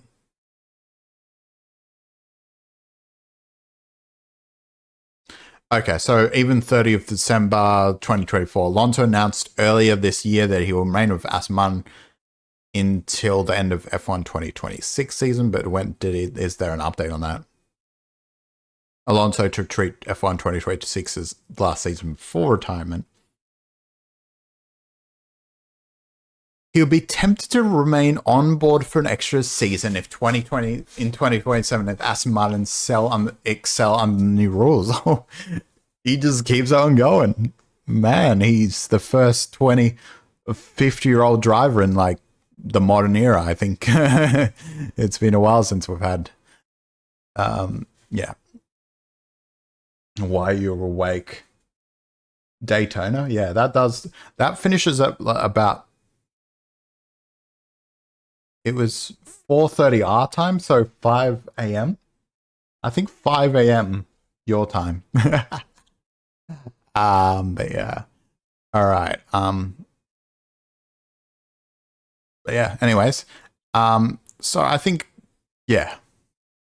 Take those bold predictions as you was. My bold prediction is Verstappen wins the championship. Crazy to say that it's bold, but I have my reason to think it's bold. And it's also the same prediction as I had in previous year. If you want something a bit more bolder, Alonso.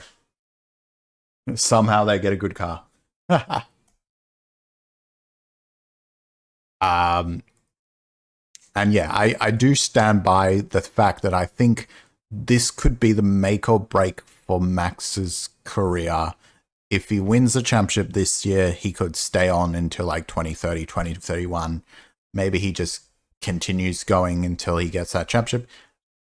If he doesn't win the championship, maybe he decides, I'll give it a few more years and, you know, off to WEC or something. Stroll and Alonso 2036. Stroll would still be there, wouldn't he? God damn. Anyways, that's my prediction. I'm gonna cut it there because pretty much after that was just yapping. I will have a bonus section, another small kind of bonus clip from that podcast episode where I review my 2024 predictions, but I'll keep that in a separate video because we're already getting to about 2:15 on this one, which I think I said, I was like, oh, hey, let's do an hour and hour 30. But yeah, anyways, we will do that, and there was just a bit of more yapping that I'll cut off. But yeah, just talking about Cadillac and maybe 2026 and beyond, which I will also make into a new podcast episode. We're also going to have another episode I'll upload in the next few days. Probably going to record it tomorrow and then have it come out sometime during the week. Probably, maybe next weekend, something like that. Which will be F1 25 predictions as in the game. The wish list for the game. We had the reveal trailer obviously come out, but there's still maybe a few more things. F1 25, and then maybe if even future games. Could things happen? Could things predictions for this year's game maybe be more applied to future years? Maybe we start to see things. This starts to be the make or break season, the make or break year where they actually put in some good stuff and then continue to put in some good stuff. I don't know. But anyways, yeah, thank you for watching this episode. And yeah, there'll be more very soon. Thank you.